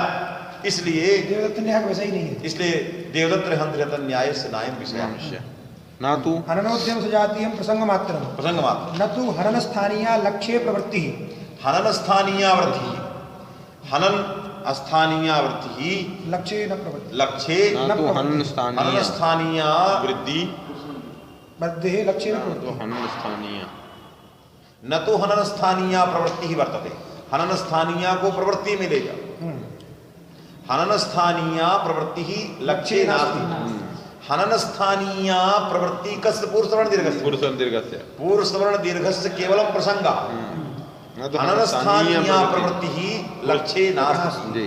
हनन स्थानीय नाम की जो प्रवृत्ति है प्राप्ति मात्र है, प्रवृत्ति नहीं है, प्रवृत्त नहीं, मार नहीं दिया उसको, मारने के लिए उद्यत है, मारा नहीं, बात समझे। तो हनन स्थानीय पूर्ववर्ण दीर्घस्य प्रवृत्ति ही न लक्ष्ये वर्तते, प्रवृत्ति ही तो प्रवृत्ति में विशेषण है कौन, हनन स्थानीय, तो हनन स्थानीय जो प्रवृत्ति है लक्ष्य न, वो लक्ष्य ना, अर्थात लक्ष्य में पूर्ववर्ण दीर्घ नहीं लगा जी, वास्तविक नहीं प्राप्त रहा, मार यदि लग जाए तब देवदत्त विषय आएगा, पूर्ववर्ण दीर्घ लग जाए तो वृद्धि का उन्मज्जन, क्योंकि वृद्धि को मार के लगे, जी वास्तविक कि नहीं, जैसे ही मारने के लिए उद्यम है किया, नादिच ने रोक दी, पकड़ ली, वास्तविक नहीं, इसलिए ये हननोद्यम सजातीयम प्रसंग मात्रम पूर्ववर्ण दीर्घस्य लक्ष्य स्थानीय प्रवृत्ति ही तत्र न जाता, तो न जाता, तस्मात् वृद्धि हनन न जाता,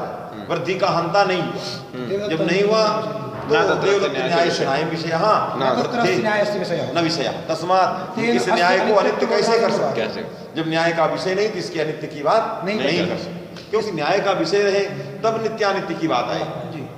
स्पष्टं च इदं स्वादिस्वरनावस्थाने इति सूत्रे कय्यते कयटे सर्वम स्पष्टम न्याय से शरीरे प्रकृते तु निरधिष्ठानारोपासंभवेन हैं प्रकृते तु निरधिष्ठानारोपासंभवेन प्रकृते प्रकृतस्थले अमीयं पूर्वत्रा सिद्धम सूत्रस्य प्रवृत्ति स्थले त्रैपादिक स्थले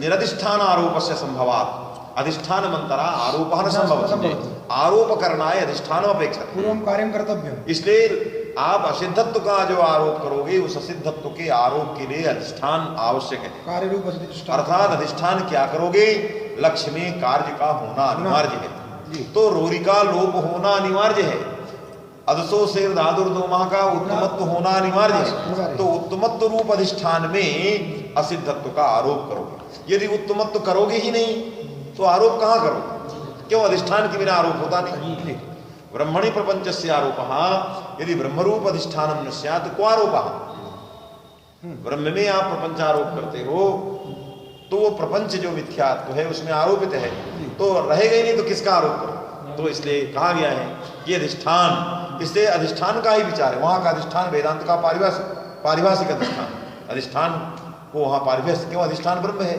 पारिभाषिकम अधिष्ठान वो अभिन्न निमित्तोपादान कारणीभूतम तमाम लक्षणों से लक्षित कर दिया प्रकृते तु निर्दिष्ठानारोपासंभवेन हनन सजातीयं प्रयोगे कार्य प्रवर्तनम आवश्यक लगा हनन सजातीय जो कार्य है कार्य हनन सजातीय मारने के समान कार्य अरे रेप लोप रूप जो कार्य है वो रेप को मारने की सजाती है तो हनन सजातीयं लोपात्मकम कार्यम लक्ष्य आवश्यकम जब आवश्यकम तदनंतरम आरोपा तो आरोप करने पर देवदत्त हंत न्याय लग क्यों हत हो चुका हो उसका पुनः ये देवदत्त हंत न्याय का विषय है हनन सजातीयं प्रयोगे कार्य प्रवर्तनम आवश्यकमेव इति अन्यत्र विस्तरः इति सर्वत्र विस्तरः परास्त इति विहितं कार्यम इति अध्याहारे गौरवाच्य जो कार्यासिद्धत्ववादी ने कहा त्रिपाद्याम विहितं कार्यम इति असिद्ध अपास्तव क्यों अमु अमी मनोरथा इत्यादि बहु अनेक दोषस्य ग्रस्तत्वात्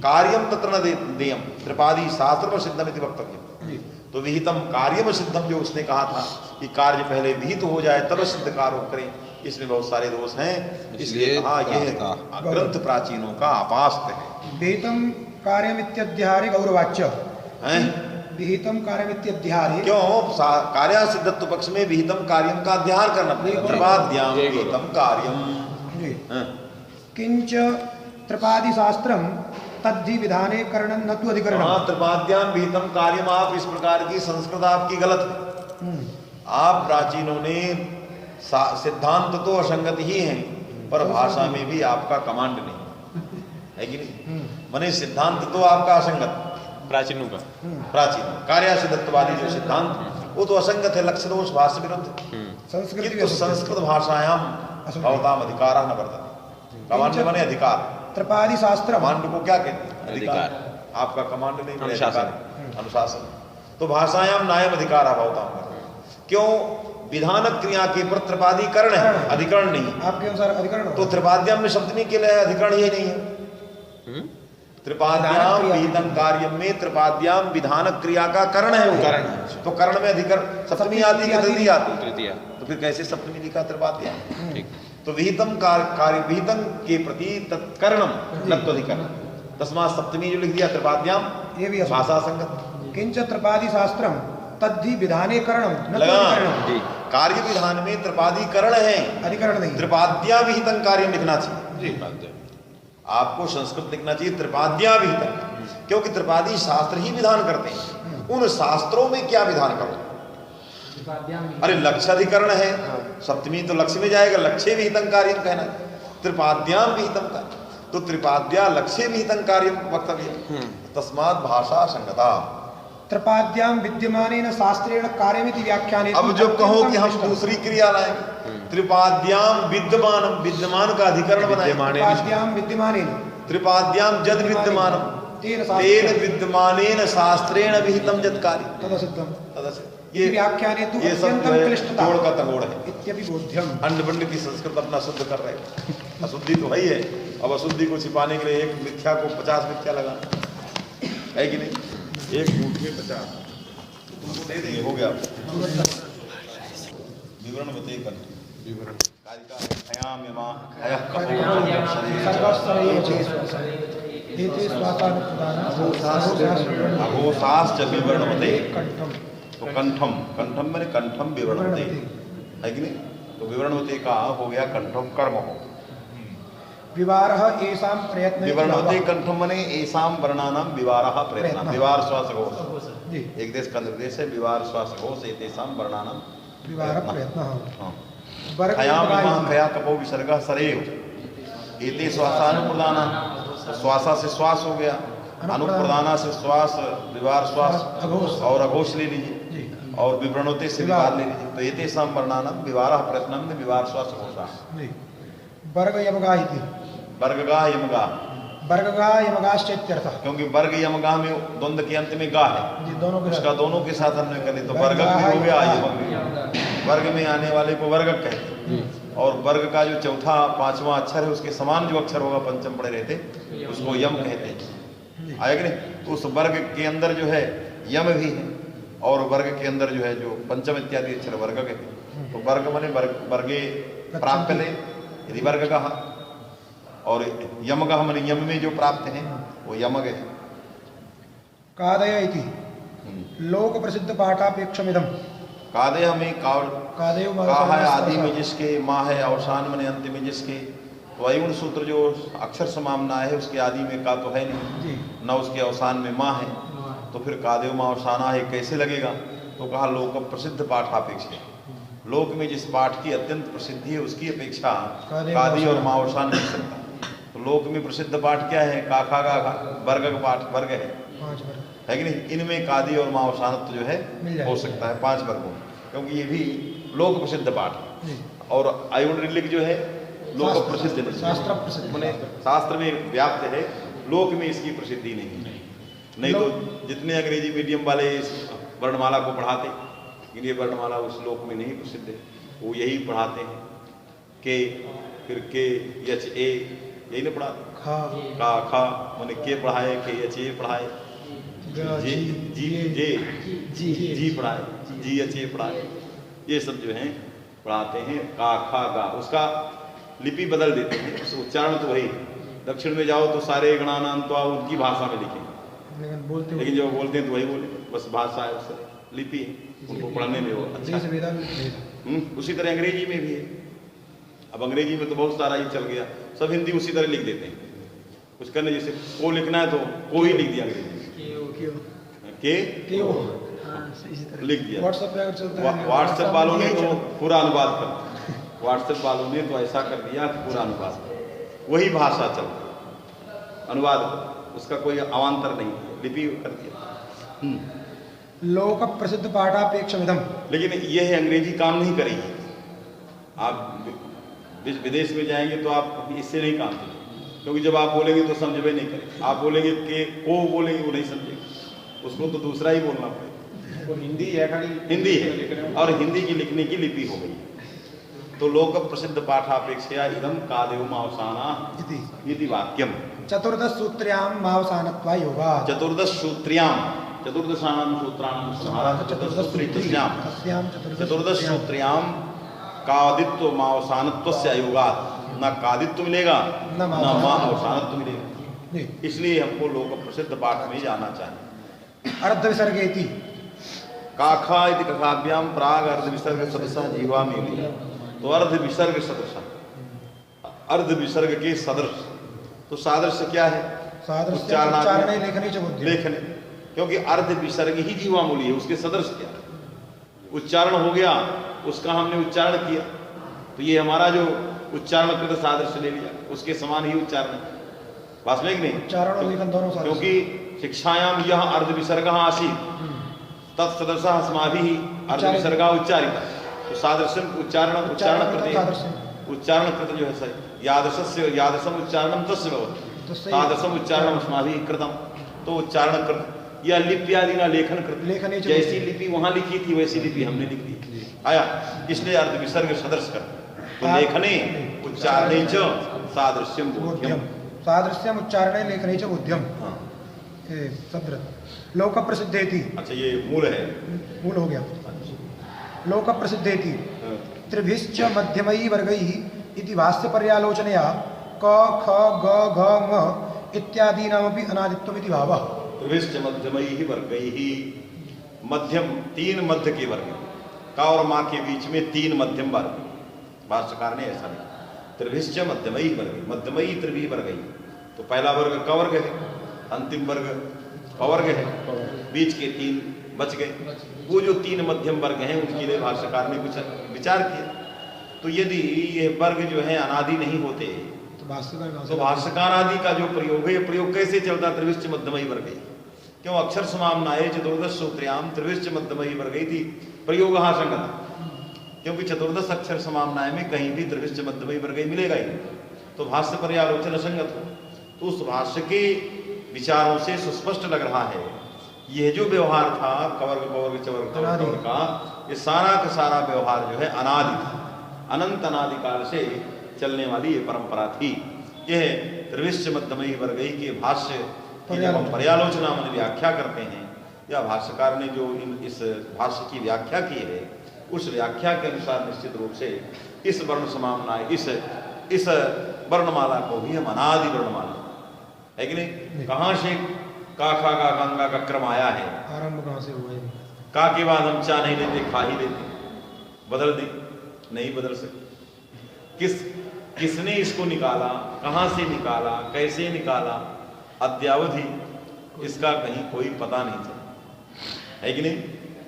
लोक प्रसिद्ध जो वर्णमाला है उस वर्णमाला का कहाँ, ये तो हम आयुण में तो जानते हैं डमरू से निकले, कि डमरू से निकले, अनुबंध डमरू से आए, जो शेष थे वो ऋग्वेद के आनपूर्वी मंत्र हैं, आ ई उ अक्षर समाम्नाय मंत्र हैं, अनुबंधा महेश्वर प्रदाह, अन्य सभी जो है ऋग्वेद के मंत्र थे, उन मंत्रों को परंपरातः जो है प्राप्त हैं, इनको इसने कहा, इनको इसने कहा, अक्षरम स्वानुक्रांत, है कि नहीं? ब्रह्मा बृहस्पति, ये परंपरा वहाँ प्राप्त है, तो वहाँ कुछ मिल रहा है कि ये वेदोक्त है, कहीं से है, लेकिन ये काखा गाहा कहाँ से उक्त है, किस जगह से आया, किसने बनाया, किसने लिखा, कहीं कोई परंपरा का ज्ञात नहीं है, इसलिए ये भी अनादि ही है, इसका कोई आदि नहीं है। तो ये त्रिभिश्च मध्यमैः वर्गैः इत्याकारक भाष्य पर्यालोचना से सुस्पष्टमिदम् आगच्छति यदि अयमपि जो है व्यवहारः अनादि आया कि नहीं?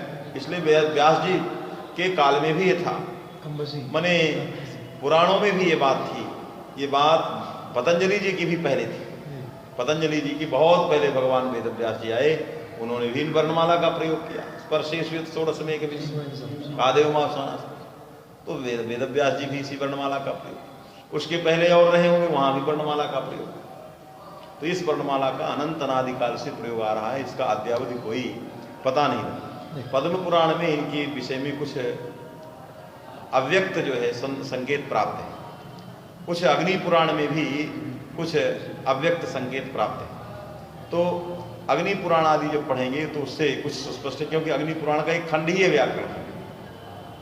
अग्नि पुराण में प्रायः समस्त विद्याओं का है, उसमें ज्योतिष भी है, सब चीजें एक विद्या खंड ही है।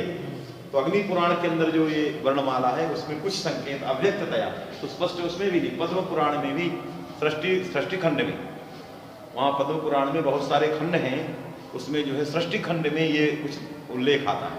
सृष्टि खंड में वर्णों के प्रादुर्भाव होने का उल्लेख है, वर्णों का प्रादुर्भाव, किस रीति से वर्ण जो है सृष्टि के प्रारंभ में आए। तो सर्वप्रथम ओम इत्याकार कहा शब्द आगता, फिर ओमतः अन्येपि शब्द से शब्दमयी सृष्टि वहां से हुई। उस ओम ने के चारों तरफ से वर्षण होने लगा, काखा गाघा चाछा जाजा का वर्षण होने लगा। इसलिए वृषभ उसका नाम इसीलिए पड़ा वर्षणात् वृषभ, क्योंकि वर्षण ब्रह्म है, शब्द ब्रह्म है, वो ओम ही है, वो परावाक्य है। तो उससे जो है ये वर्णमाला जो है फैली हुई है, तो इसलिए उसको जो है विचित्रंगन्याय जो है शब्दमयी सृष्टि, शब्द से शब्दांतर हो जा रहा है। तो इसलिए जो है ये पूरा का पूरा वहाँ कुछ इसका उल्लेख आ रहा कि सृष्टि इस क्रम से हुई है, क्योंकि सृष्टि का क्रम पहले मानवीय सृष्टि नहीं थी। सृष्टि का क्रम मनुष्य से ही शुरुआत कर दिया नहीं, 20 बार बिगाड़ा बनाया। कुलाल एक घड़ा बनाता है तो एक बार में ही अच्छा सुंदर बना देता है, जब सीखा होगा 20 बार तोड़ा होगा, फिर गढ़ा होगा। गाड़ी सीखते हो तो एक बार में सीखते, गिरते हो पढ़ते हो तब बनता। उसी तरह से कुलाल भी घट को बनाता है, बहुत बिगाड़ता है। उसी तरह ब्रह्मा जी जब बनाए हैं तो तमाम एक बार बना दिया, सबके नाक चपटी कर, नक्कटे बना दिए, कभी कनकटे बना दिए, तमाम विकृत सृष्टि होने लगी। क्योंकि ज्ञानी उतना धीरे धीरे सीखते सीखते सीखते बहुत बाद में मनुष्यों को बनाया है, बहुत दिन बाद सौंदर्य आया। चीन में कर रहे हैं, चीन की तरफ ध्यान नहीं दिया। मने कहीं हो गया कहीं नहीं हुआ, कुछ रह गए, अब कुछ घड़े बन गए तो उसी तरह के रह गए, कुछ अब जब विश्व का परिवर्तन होगा तो बदलेंगे फिर से। तो वहाँ जो है इन वर्णमाला की का उल्लेख कुछ पद्म पुराण की सृष्टि खंड में देखे, क्योंकि हमने एक बार पद्म पुराण का पारायण किया तो वहाँ प्रसंगता हमको मिले, सब कुछ संकेत आया जो सृष्टि खंड में 55,000 उसमें श्लोक हैं, 55,000 उसमें श्लोक हैं, बड़े सुंदर हैं। 7 खंड और उसको पारायण करिए, समयाभाव नहीं, दिन भर पारायण ही करते रहिए तब चलेगा। शब्द पारायणम प्रवास नान्तम जगह, तो वो भी बड़ा अच्छा ग्रंथ है। स्कंद में 81,000 करते 81,000 है कि नहीं, कहाँ तक करोगे 81,000 सबसे बड़ा। पाताल खंड, सृष्टि खंड, बहुत सारे खंड हैं पद्म पुराण के। पाताल खंड है 7-8 खंडों का है। जैसे इसमें जो है स्कंद हैं, उसमें खंड हैं,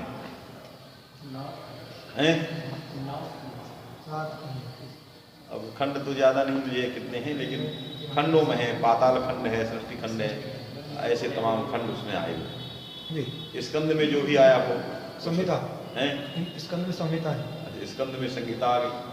पुराण संहिता तो सभी है, श्रीमद् भागवत संहिता भी है। नहीं, संहिता विभाजन का क्रम जो है, संहिता तो पुराण नाम से ही जानी जाती है। पुराण संहिता नाम से समस्त पुराण आ जाते हैं, उसको पुराण संहिता का। उस पुराण संहिता का विभाजन है, कोई भागवत संहिता है, कोई स्कंद संहिता है, कोई पद्म संहिता है। एक संहिता सामान्य है पुराण संहिता, उस पुराण संहिता के 18 भेद हैं, संहिता के ही भेद। ये इस संहिता का ये नाम है, इस संहिता का, इसलिए पारमहंस्याम संहितायाम।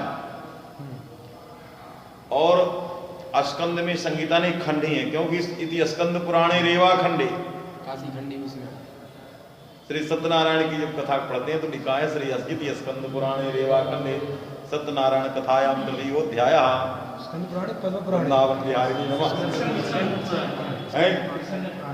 स्कंद पुराणे रेवा खंडे, तो स्कंद पुराण का रेवा खंड है सत्यनारायण है, उसमें भी खंड आया, इसलिए कहा स्कंद पुराणे रेवा खंडे सत्यनारायण कथाया तृतीयोऽध्याय। पढ़ते हो तो रेवा खंडा, तो तत्रापि खंडा, इसलिए उसमें भी खंड है, इसलिए आ गया पद्म पुराणे रेवा खंड। चलिए, तो अनादि है यहाँ। त्रिभिश्च मध्यमयी वर्गैति भाष्य पर्यालोचनया क ख ग घ ङ इत्यादि नामपि अनादित्वमिति भावः। अनादित्वमिति भावः लगा उच्चारणेति सादृश्यम उच्चारणे अनादित्वम उत्पत्ति रहितत्वम। अनादित्वम क्या है? उत्पत्ति रहितत्व। जिसकी उत्पत्ति का कोई पता ना हो वही तो अनादि। बात में कि नहीं? जिसकी उत्पत्ति का कोई आदि पता ही न चले उसको अनादि कहते। जिसकी उत्पत्ति का पता चल जाए वो सादि कहते। इसलिए इनकी उत्पत्ति का कोई पता, उत्पत्ति करता कहा ये पता आज तक अद्यावधि नहीं चल पाया, इसलिए अनादि आया। उत्पत्ति रहित और विनाश रहित अनिधन है, जिसका निधन नहीं होता, अनिधन है कि नहीं? तो जो निधन मने विनाश रहित अविनाशी, तो अनादि हो जिस वो विनाश ना हो ऐसा नहीं है। उत्पत्ति नहीं हुई ना हो लेकिन कभी ना कभी नष्ट हो सकता है, तो नष्ट ना हो अलग वस्तु हुई। प्राग भाव केवल अनादि कहने से वो नष्ट नहीं होती ऐसा नहीं चलता है। माया अनादि है लेकिन नष्ट हो जाती है, प्राग भाव अनादि नष्ट हो जाती है। बात में कि नहीं? इससे अनादि को अविनाशी बनाने के लिए उसको विशेषण देना पड़ेगा। ये अनादि भी है अविनाशी भी है। ऐसे अनादि निधनम, अनादि निधनम, यह ब्रह्म आदि निधन रहित है। अनादि निधन न विद्यते आदि निधने यस्मिन् ब्रह्मणि, तद ब्रह्म अनादि निधन। इस ब्रह्म में न आदि है न निधन है, तो निधन को हटाने के लिए अलग से विशेषण दिया, इसलिए अनादि है, हमेशा निधन रहित रहे, ऐसा नहीं आया। हाँ, उच्चारण है उच्चारण सद्भावा अनादय। हाँ, वेदांत में एक श्लोक है जिसमें 6 अनादि है, माया है, विद्या है, चिति है, ऐसा करके दिया है। सद्भावा अनादय, सद पदार्थ, सब चीजें उसमें अनादि हैं। उच्चारण पाद मातृकौ इमौ इति भावः। उच्चारण माने अर्ध विसर्ग सदसौ, उच्चारणे सादृश्यमस्ति। उच्चारण में तो इमौ जिह्वामूलियो पदमानियो पाद मातृकौ, पाद मात्रिक इनका एक परिमिति है, इनको पाद मात्रिक कहते हैं। ये पाद मात्रिक है, प्रातिशाख्य का शब्द है वो। तो जीवामूलियो पदमानियो इत्यस्य पर्याय भूतौ कौ पाद मात्रिकौ, ये दोनों पाद मात्रिक से व्यवहृत होते हैं, है कि नहीं? जो जीवा जो अर्ध विसर्ग सदृश है, व्यंजन से भी आधा, ये पाद मात्रिकौ। विसर्गस्य व्यंजन रूपतया अर्धमात्रिकत्वेन तद्दर्दस्यापि पादमात्रिकत्वम्। हाँ, माने विसर्ग तो व्यंजन है, अर्धमात्रिक होता है। विसर्ग लिखा विसर्गस्य व्यंजन रूपतया, क्यों? विसर्गस्य व्यंजन रूपत्वात् अर्धमात्रिकत्वेन। यद्यपि ये अयोगवाह हैं, सब आते हैं उसमें, लेकिन व्यंजन रूपत्व, जी, विसर्ग जो है व्यंजन है, अर्धमात्रिक है वो। नहीं तो हरि में यणी हो जाए, अचमाने के तो हरि के आगे पड़े हैं, इकार को यणी कर, इसलिए वो व्यंजन है, अच नहीं, हरि की है कि नहीं? रामा में दीर्घ कर, तो सब नहीं, अच ही नहीं, आया कि नहीं? तो ये विसर्ग जो है अर्धमात्रिक व्यंजन है, आधा मात्र, उसका आधा, माने आधे का जो आधा होता है वो जीवा पादमात्रिक, वो पादमात्र। तो पादमात्र जो परिमाण है वो अर्ध से अर्धम है, 1/4 एक जो चाहो हो, मैंने इसका लिखा अर्ध से, हम तो जो लिखा वो कहें। अब वो वर्तमान में 1/4, 1/5, 1/6 अलग बात, लेखने चेती एक बात में आएगी जी, 1/4। अब आधा 1/2, उसका आधा 1/3, उसका आधा मतलब क्या होगा? एक चीज का आधा किया, उसका फिर आधा निकाल दिया, तो आधे के आधा को अर्ध से हैं, छानी में से और आधा निकालो, मैंने 1 के 4 भाग, 25 पैसा। चलिए, लेखने चेती अर्धवृत्तद्वयात्मकं लिपित्वादिति भावः। इसकी लिपि क्या है? एक वृत्त होता है, गणित में उसको एक वृत्त कहते हैं। वृत्त कहते हैं गोला पूरा, उसका आधा वृत्त, वही इसकी लिपि है। वृत्त क्या? वृत्तद्वय का आधा वृत्त लिखने ही आधा वृत्त ही लिपि है। वृत्तद्वयात्मक जो 2 वृत्त हैं, उनकी जो अर्धभाग है, एक एक वृत्त का जो अर्ध भाग है, वही इसकी लेखन की लिपि है। अर्धवृत्तद्वयात्मक लिपित्वादिति भावः। अर्धवृत्तद्वयात्मक माने अर्धवृत्तद्वय, तो वृत्तद्वय विसर्ग हो गए, और दोनों विसर्गों, दोनों वृत्तद्वय के जो अर्थ है, वही अर्थ है, वो जो है जीवामूली हो गया। रिल् वर्णयोरिति, हाँ, आच इति रलौ, रिल् वर्णयोर मिथः सावर्णन वाच्य। रिल् वर्णयोः में समास है, मिथस अलग है, मिथस अव्यय है, मिथा माने परस्पर। रिल् वर्णयोः में समास कैसे समास करें? तो इन्होंने एक समास किया, री शब्द के प्रथमा में आ बनाया, अलरी शब्द के प्रथमा में आ बनाया, क्योंकि प्रथमांता नाम द्वंद्व प्रथमांत का होता है। तो आच इति रलौ, आच इति रलौ, रलौ च तौ वर्णौ रिल् वर्णौ, तयोः रिल् वर्णयोः मिथः सावर्णम वाच्य। तो आच क्या बनाया? रलौ। कैसे रलौ बनाया? द्विवचन, री सु द्री सु, 4 द्वंद्वा से समास करो, इतने तरह एक द्वंद्व होने से अव्यक्ति आई है कि नहीं? री द्री औ, ऋदुसनस पुदंसो ने सांच करके सर्वनाम स्थान पर रहते हुए री को गुण हो जाएगा अल, री अल औ, री को गुण हो जाएगा रल औ, मिला दो रल, बना कि नहीं? अरे री द्री औ है, ऋदुसनस पुदंसो ने ऋतोंगी सर्वनाम स्थान पर ऋदंत जो द्री है उसको गुण अल करी, और अल में आकार को मान करके री को यण कर तो बन जाएगा रलऊ। और रलऊ का वर्णों के साथ विशेषणम विशेषण बोल से समास करिए। रलऊ च तौ वर्णौ रिल्लि वर्णौ फिर तयो रिल्लि वर्णयो, एक तो समास ही आया। इसको समास कहते हैं प्रथमांतों का द्वंद्व समास करना। उच्च उल्च इति रिलो। दूसरा विग्रह, षष्ठी। दूसरा विग्रह किया उच्च उच्च। उल्च। उल्च री शब्द के षष्ठी में ऊ बनता है। रित उत। रित उत माने ऋकारस्य उदादेश उत्स्यात् प्रपर। तो पूर्व परयो स्थानी, पूर्व और पर दोनों के स्थान में उत होता है। री गस गकार की संज्ञा री अस। री अस में री और आ दोनों के स्थान में उत हो जाएगा, माने उर हो जाएगा। उरस राजस रेफात परस संयोगांत लोपहारे बस विसर्गा उ। एक तो ये बन गया षष्ठी। री शब्द में गस, री गस ऋतुत करके जब री के स्थान में करेंगे तो लपर करेंगे, री के स्थान में जब करेंगे तो रपर करेंगे। तो ली के स्थान में आने वाला, ली और आ के स्थान में आने वाला आएगा उल, तो आ गया उलस। और उलस में रात पुरस्य रेप राला दोनों एक ही सस्य संयोगांत क्या बना उल बन गया। और उच्चा उल्च, उच्चा उल्च बन। उच्च उल्चा बनने के बाद दोनों के बाद ओश आया।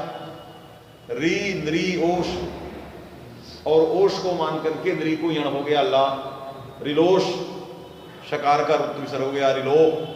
फिर रिलो का वर्णयो के साथ समास हुआ रिलोश चतयो वर्णयो री वर्णयो। दूसरा विग्रह। पहले विग्रह का नाम प्रथमांता, दूसरे विग्रह का नाम परिष्ठितान। जो वस्तु प्रयोगार्ह है, प्रयोग के रूप में हमें विवक्षित है, करना है, हमको प्रथमांत प्रयोग है ही नहीं। ये रिलो रिलिवर्णयो षष्ठ्यंत है। तो जैसा प्रयोग वैसे ही विग्रह करना। परिनिष्ठित माने आपका जैसा परिनिष्ठित प्रयोग है कि नहीं, तो तादृशः विग्रह कर्तव्य है कि परिनिष्ठित विग्रह होता है। और पहले प्रथमांतों का कर लेना, फिर परिनिष्ठित बनाना। पीतम अम्बरम जस्यासो पीताम्बरः तस्य, ये बाद में बना। हमें प्रयोग करना है पीताम्बरस्य कृष्णस्य। अब हम ये कहें कि पीतम अम्बरम जस्य असौ शः पीताम्बरः, फिर तस्य लगाएं, ये प्रथमांतों का है। नहीं, पीतम अम्बरम जस्य तस्य सीधे कर दे पीताम्बर। तो जय परिष्ठित माने जिस विभक्त्यंत का प्रयोग है उसी विभक्त्यंतों का विग्रह करना। तो जस्याः विभक्तेः प्रयोगः तद विभक्त्यंतानां विग्रह परिष्ठितानां। जिन विभक्तियों का प्रयोग है उन्हीं विभक्त्यंतों का विग्रह करना। रिंद्रिवर्णयोः में षष्ठ्यंत का प्रयोग है तो षष्ठ्यंतों का विग्रह करना। वास्तविक नहीं, तो इसलिए षष्ठ्यंत का विग्रह। तो प्रथमांत भी विग्रह होते हैं, बाद में परिष्ठित बनाए जाते हैं। और जो जिन विभक्त्यंतों का परिष्ठित प्रयोग है उनका ही विग्रह कर देना, सीधे वहीं से सीधे चलना जो हमें प्रयोक्तव्य है। तो विग्रहो द्विधा प्रथमांतानां परिष्ठितानां च। तो पहला विग्रह आच आच चलो ये प्रथमांतानां और उच्च उल्च रिलोह तयोः तयोः, इस प्रकार का विग्रह जो है परिष्ठिता, ये परिष्ठित विग्रह। कर्मधारय भी करेंगे जिसका अंतिम में प्रयोग है, और पहला भी वही करेंगे जिसका अंतिम में प्रयोग। तो रिल्लिवर्णयोः का षष्ठ्यंततया प्रयोग है तो हम षष्ठ्यंत ही विग्रह करेंगे, कर्मधारय भी षष्ठ्यंत करेंगे और द्वंद्व भी षष्ठ्यंत का करेंगे। आया कि नहीं? तो इस तरह से जो है विग्रह दो प्रकार के कर दिया। जो चाहो सो करो, जो चाहो सो करो, भगवान स्वतंत्र। दो प्रकार के उपाय हैं। क्या लिखा? उच्च उल्च इति रिलोः तयो वर्णयोरिति वा प्रथमान्तेन परिनिष्ठित विभक्त्या वा विग्रह इति सिद्धान्तात्। ये सिद्धांत है। किंतु यदि हम आच आचा रलौ करते हैं, आच आचा क्या करते हैं? रलौ। तो आच आच यदि रलौ करते हैं, बाद में री द्री औ समास के बाद लाते हैं, अंतर्वर्ती विभक्ति मान करके अल जो है पद हो जाता है। जो गुण हुआ है ऋतु में सर्वनाम स्थान, वो तो समुदाय से आया, औ समुदाय से आया। द्वंद्व समास के कारण री भी पद है, द्री भी पद है। री को जब गुण किए तो क्या बन गया? अल बन गया। री अल औ। री अल औ।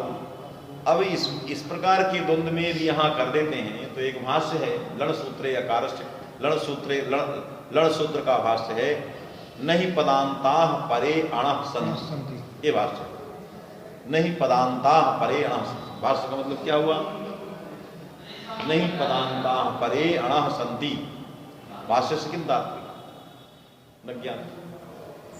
परे ये बहुवचन है प्रथमा का, अणः प्रथमा का बहुवचन, पदांता प्रथमा का बहुवचन। अब अर्थ लगा परे अणः पदांता न संति, नहीं पदांता परे अणः संति। अब अर्थ लगा कि नहीं लगा? हमने तो विभक्ति आपको बताया, परः परौ परे, पर शब्द सर्वनाम है तो परे, अण अण अणौ अणः, पदांत पदांतो पदांता सब एक विशेषण है। परे अणः पदांता नहीं संति, पदांत आण परे पदांतर्पण पदांत प्रथमांत तो पद के अंत भेद में ला हो जाएगा, पदांत ला है, उसके परे होने पर नहीं होता है। उसके परे क्या नहीं होता है? आण नहीं डा अण कभी पदांत में नहीं मिलेगा। परत्व विशिष्ट अण जो है पदांत में नहीं मिलेगा। नहीं मिलेगा। परत विशिष्ट अण पदांत में पद नहीं पद मिलेगा। पद हो जाएगा। भेद करके क्या पर पर कौन? माने परत्व विवक्षित, जैसे री से उत्तर में आपको री मिल रहा है, ये अण भी है, ये परत्व विशिष्ट में होकर कहीं नहीं मिलेगा। सब काम होगा। बहुत अण किसी के बाद ही पर में रहेंगे तो नहीं हो मानेंगे, नहीं मिलेगा, उन्होंने उदाहरण दिया। नहीं बहुत सारे समर्पण सामर्थ्य। बहुत ऐसे होंगे जो किसी के बाद ही ना हो, इसलिए ये अर्थ। पर माने पर अण, आयुण के आ से लेकर के लड़ के णा तक पर है। पर जो अण है एक पूर्वाण होता है, एक पराण। तो अयुण के आ से लेकर के लण के अण तक पर अण है। पर अण कभी पद का अंतावय नहीं होना चाहिए। ये रल जो र री अल है, अल पद हो गया, और उसका अंत कौन हो गया? ला, वो पर अण है, क्योंकि वो अयुण के आ से लेकर के ला तक आता है। पराण का प्रयोग भाष्यकार ने कहा पदांतत्वेन नहीं होता है। आप प्रयोग कहीं करिए उसको परण का, पदांतत्वेन मत करो। यहां परण का प्रयोग पदांतत्वेन हो गया, भाष्यकार ने निषेध किया है। इससे निषेध मूलक भाष्य से विरोध हो रहा है। तस्मात् प्रथमांतानाम विग्रह न कर्तव्य। इसलिए हमें परिचित विभक्ति का जब विग्रह करेंगे तो उसमें क्या हो? उच्च उल्च, उच्च उल्च। तो उच्च उल्च में जब विग्रह करोगे तो क्या बनेगा? उच्च उल्च में अंतर है ये ली। अब ली जो है परण नहीं, ली जो है हल, हल भी होना चाहिए उसको। नहीं पदांता परे अण हला संति, हल भी पाठ हो। हाँ वो हला भी पाठ, माने उसको हल होना चाहिए। ये तो अच्छे है बात, समझे कि नहीं?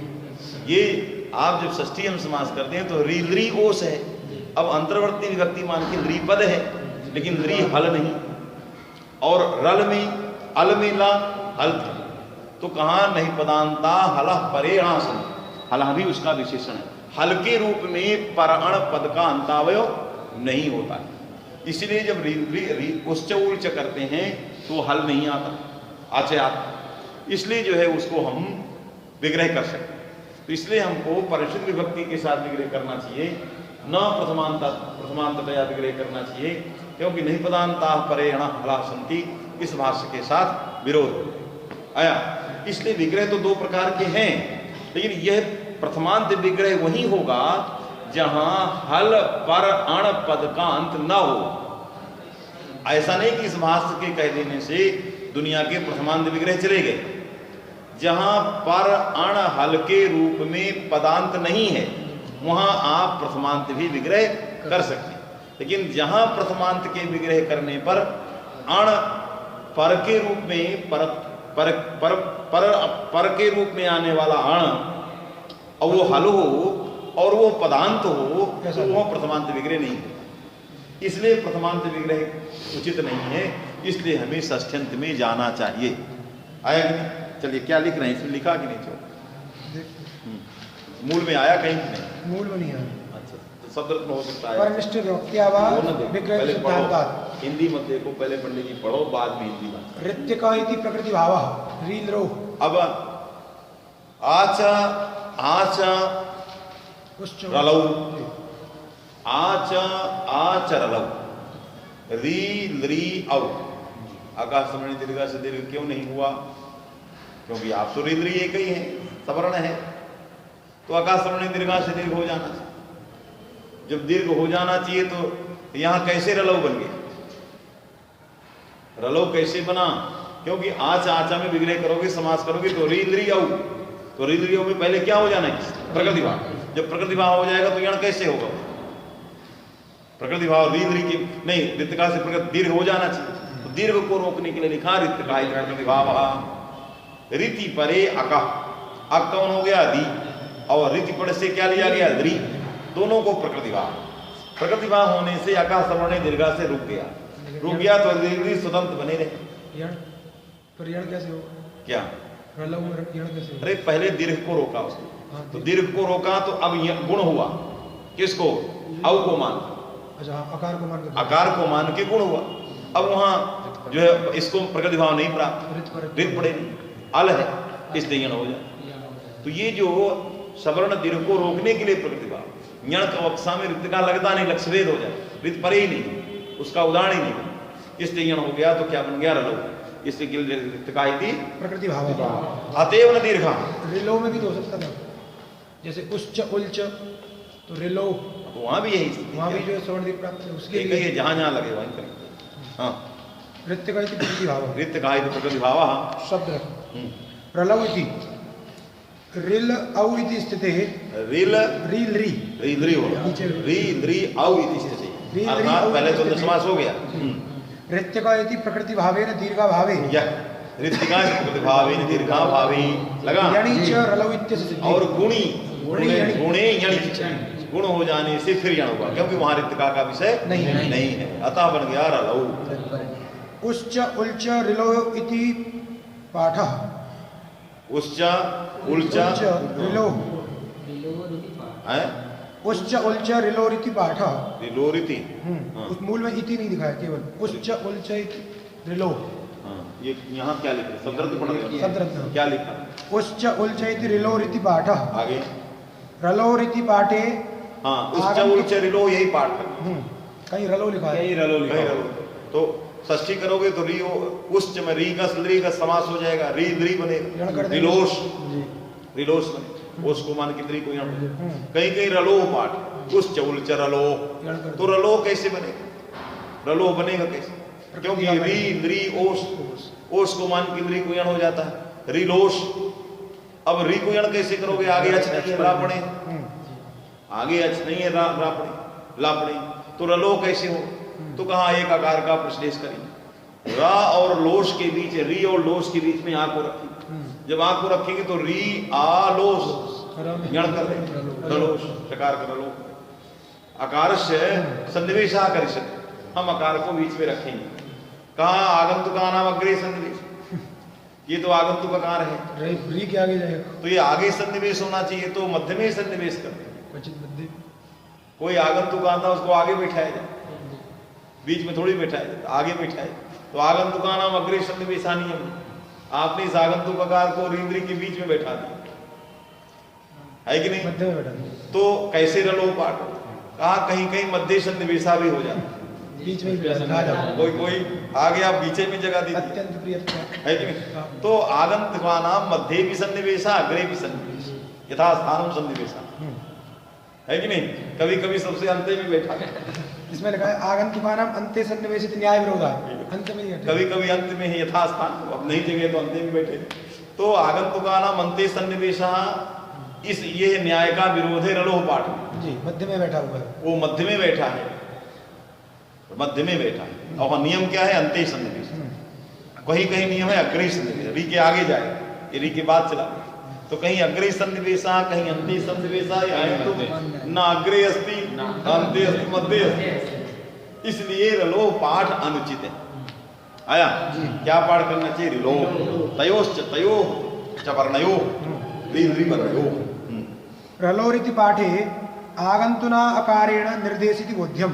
रलो पाठ में आगंतुक आकार के निर्देश के कारण बन सकता है, लेकिन न्याय विरोध है, क्योंकि आगंतुका नाम अंते सन्निवेश आहोषित अग्रे सन्निवेश मध्य न कुछ सन्निवेश, कि आपने मध्य में कर दिया, न्याय विरोध आया। अरे या तो सबसे अंतिम में रखो या तो आगे में रखो, बीच में कहाँ फुसुल फुसुल कर रहे हैं, इधर जेलो उधर जेलो।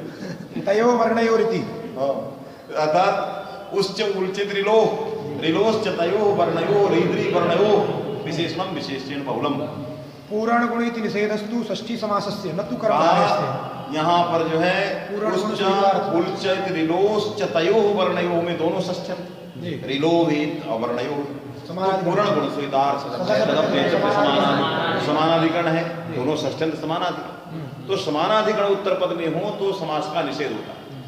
पूर्ण गुण स्वीकार सद अव्ययतव्य समानाधिकरणे, तो समानाधिकरणे न सति समानाधिकरणे होने पर षष्ठ्यंत समासस्य षष्ठी षष्ठ्यंतस्य समानाधिकरणे उत्तर विशेषार्थ षष्ठ्यंतः समास। तो कहा षष्ठी सूत्र ने प्राप्त का निषेध करता है, कर्मधारय का निषेध, कर्मधारय का निषेध नहीं करता, इसलिए समास का निषेध नहीं होगा, क्योंकि कहता है सताम षष्ठः, ये निषेध करता है। तक्षकस्य सर्पस्य, इसका निषेध जो है नहीं कर, तक्षकस्य सर्पस्य का पंडित जी निषेध, क्यों?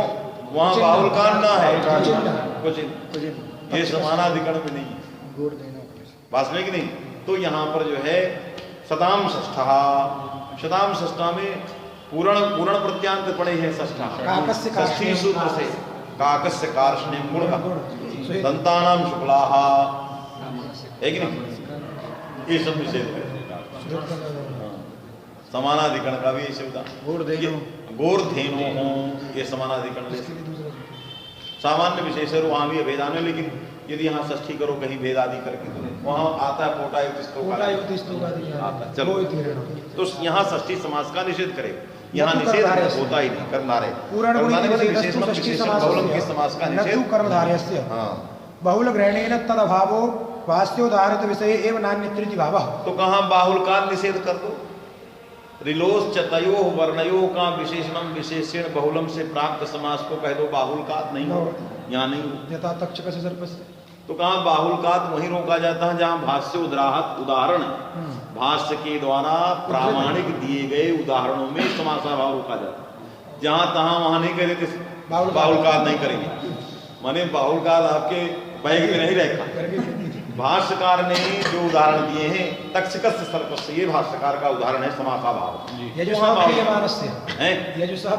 प्रियमान। तो जहाँ भाष्यकार भाष्योदाहृत विषय, बाहुल का समास का निषेध होता है, भाष्योदाहृत विषय, ये जो है उदाहरण जो है आपका रिलो कोई भाष्योदाहृत नहीं तो सामान्य समास है, इसलिए यहाँ निषेध नहीं करेगा।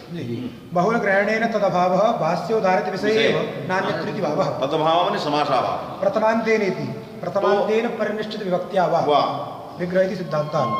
प्रथमोपस्थितत्वादिति भावः। प्रथमान्तेन क्यों पहले करते हो, प्रथमा विभक्ति पहले उपस्थित, उपस्थितम परित्यजन उपस्थित कल्पने माना। अयम पक्ष अनेक मन्य पदार्थ क्यों दुकानदार के पास पहले जाओ, अरे पहन के काम चलाओ बाद में देखो। उपस्थितम परित्यजन, घर में आपको सूखी रोटी रखी, अब भूख लगी, अब दौड़े चले गए, वहां भी नहीं मिला, वहां भी नहीं, इसलिए जो पहला है उसको ले लो, नमक रोटी, बाद में मालपुआ मिलेगा देखा जाए, जब मिलेगा तब उसको भी खा लेंगे।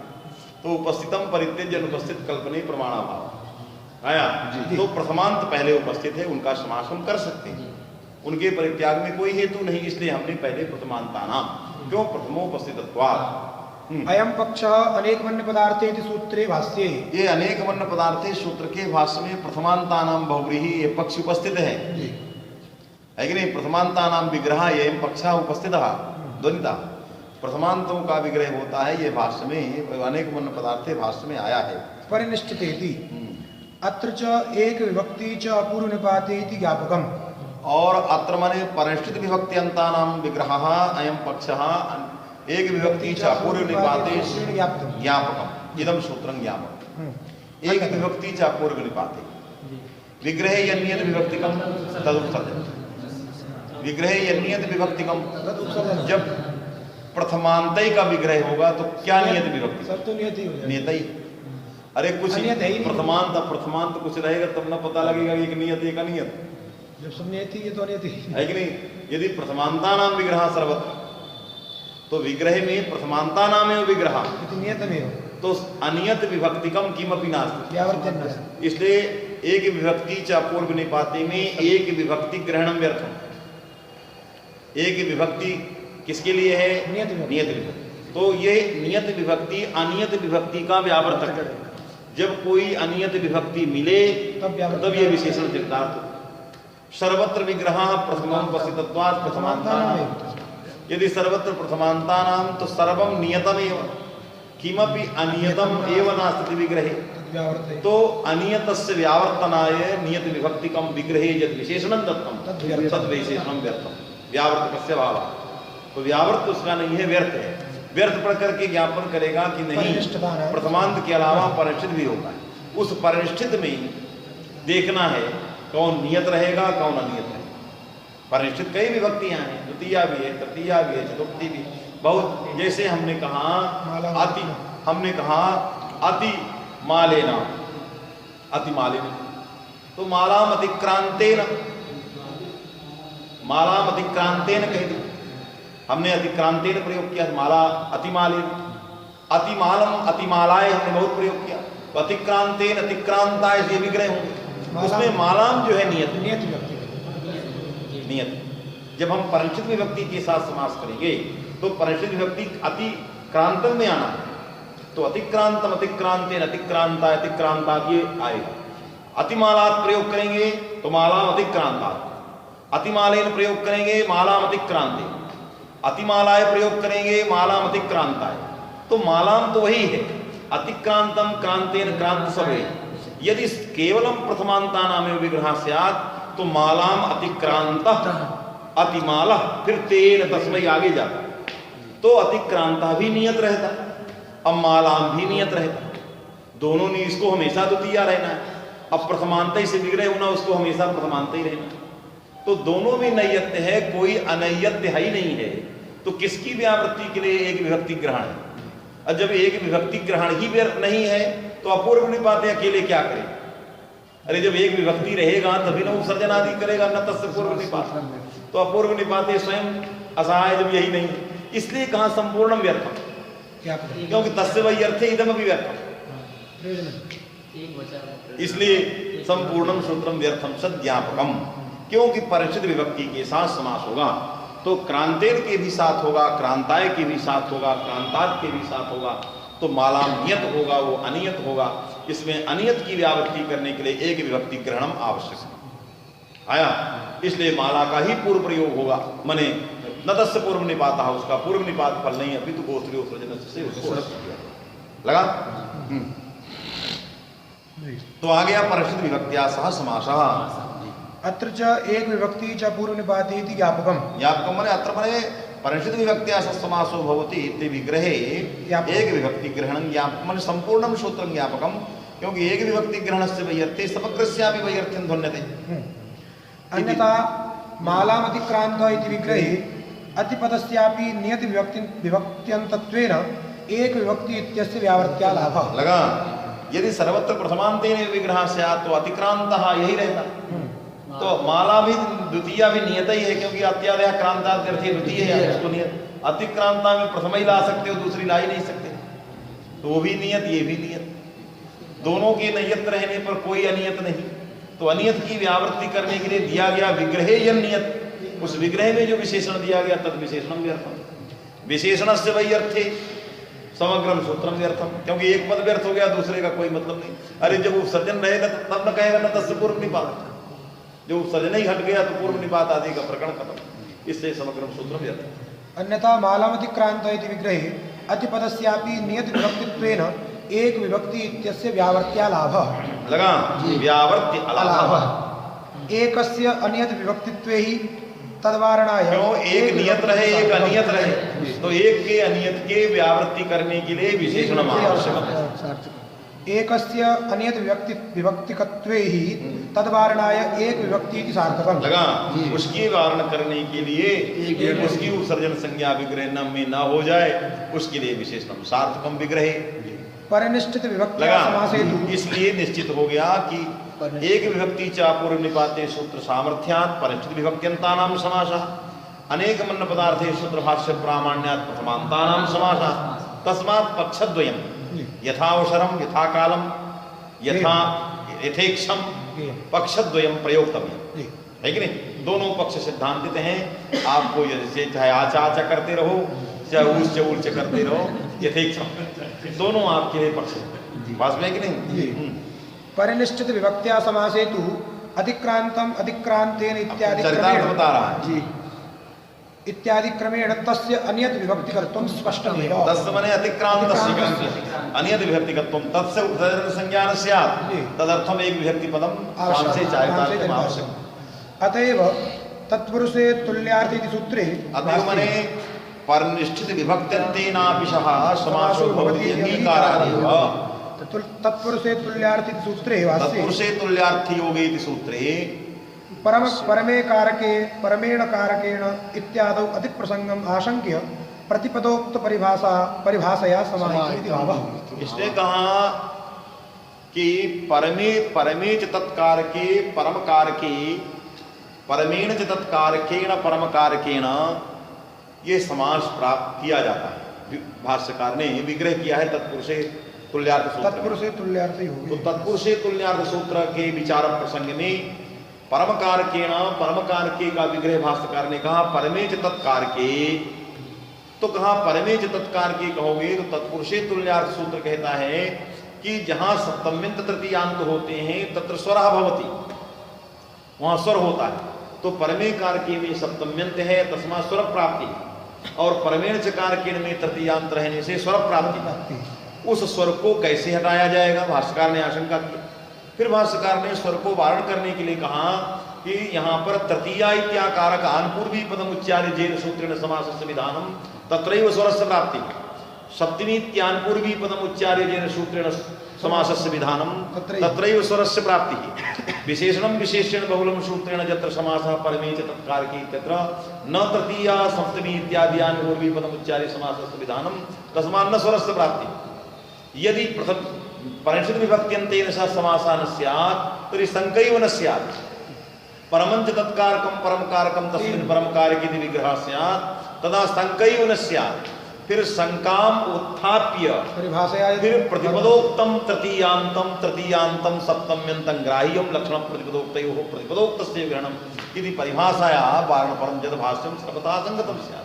अतः शंका समाधान पर भाष्य प्रामाण्यात् कल्पते परिनिष्ठित विभक्त्यन्तेन समासो भवति। यदि समास होता है तो तृतीया सप्तमी को लेकर के स्वर प्राप्ति की आशंका लक्षण प्रतिपदोक्त में प्रतिपदोक्त तृतीया लिया जाए प्रतिपदोक्त सप्तमी लिया जाए इसके द्वारा वारण ये तभी संभव हो सकता है जब आप परिनिष्ठित विभक्त्यन्त के साथ समास की कल्पना करें। यदि केवल प्रथमांत समास की कल्पना करेंगे तो परमंच तत्कारकम तस्मिन् तेन तो सप्तमी है ही नहीं विग्रह में तो वहां स्वर प्राप्ति नहीं है। आशंका समाधान दोनों असंगत। इससे शंका समाधान पर भाष्य प्रामाण्यात् कल्पते परिनिष्ठित विभक्त्यन्तेन सह समासो भवति। आया अतएव तत्पुरुषे तुल्यार्थ इति ईश्वर कहता है तत्पुरुषे तुल्यार्थ तृतीया सप्तमी उपमान अभ्यर्थिया कृत्या वहां तृतीया सप्तमी आता है। तत्पुरुषे समासे तुल्यार्थ तृतीयांत तत्पुरुष सप्तम्यन्त तत्पुरुषे स्वरो भवति। सप्तम्यन्तं किन्तु उपमानवाची सप्तमी पदमुच्चार्य तत्पुरुषस्य विधानं तृतीयान्तस्य तृतीया इति पदमुच्चार्य समासस्य विधानं तत्पुरुषस्य तत्रैव तत्पुरुषे तुल्यार्थ तृतीया सप्तम्यौ इति सूत्रं प्रवर्तते। विशेषणं विशेषेण बहुलं सूत्रेण अत्र समासः तस्मात् न स्वरस्य प्रवृत्तिः। यदि प्रथमान्तानामेव विग्रहः स्यात् तर्हि स्वरस्य प्राप्ति तद्वारणं सर्वम् असंगतम् तस्मात् अवश्यं कल्पनीयं। चलिए परमे कारके परमेण कारकेण इत्यादि प्रसंगम आशंक्य प्रतिपदोक्त परिभाषया समाहितमिति भावः। प्रतिपदोक्त माने तृतीया इत्यान पूर्वी पदमुच्चार्य सप्तमी इत्यान पूर्वी पदमुच्चार्य प्रतिपद जो पद सूत्र में है तृतीया सप्तम्यौ इन पदों को उच्चारण करके समास का विधान जहां होगा उसी समास में उसी तत्पुरुष समास में हम स्वर करते हैं। विशेषणम विशेषण में न तृतीया उच्चरित है न सप्तमी। इसलिए उस सूत्र के द्वारा विहित परमेच तत्कारकी के समास में हम कभी भी स्वर नहीं करते। ये वारण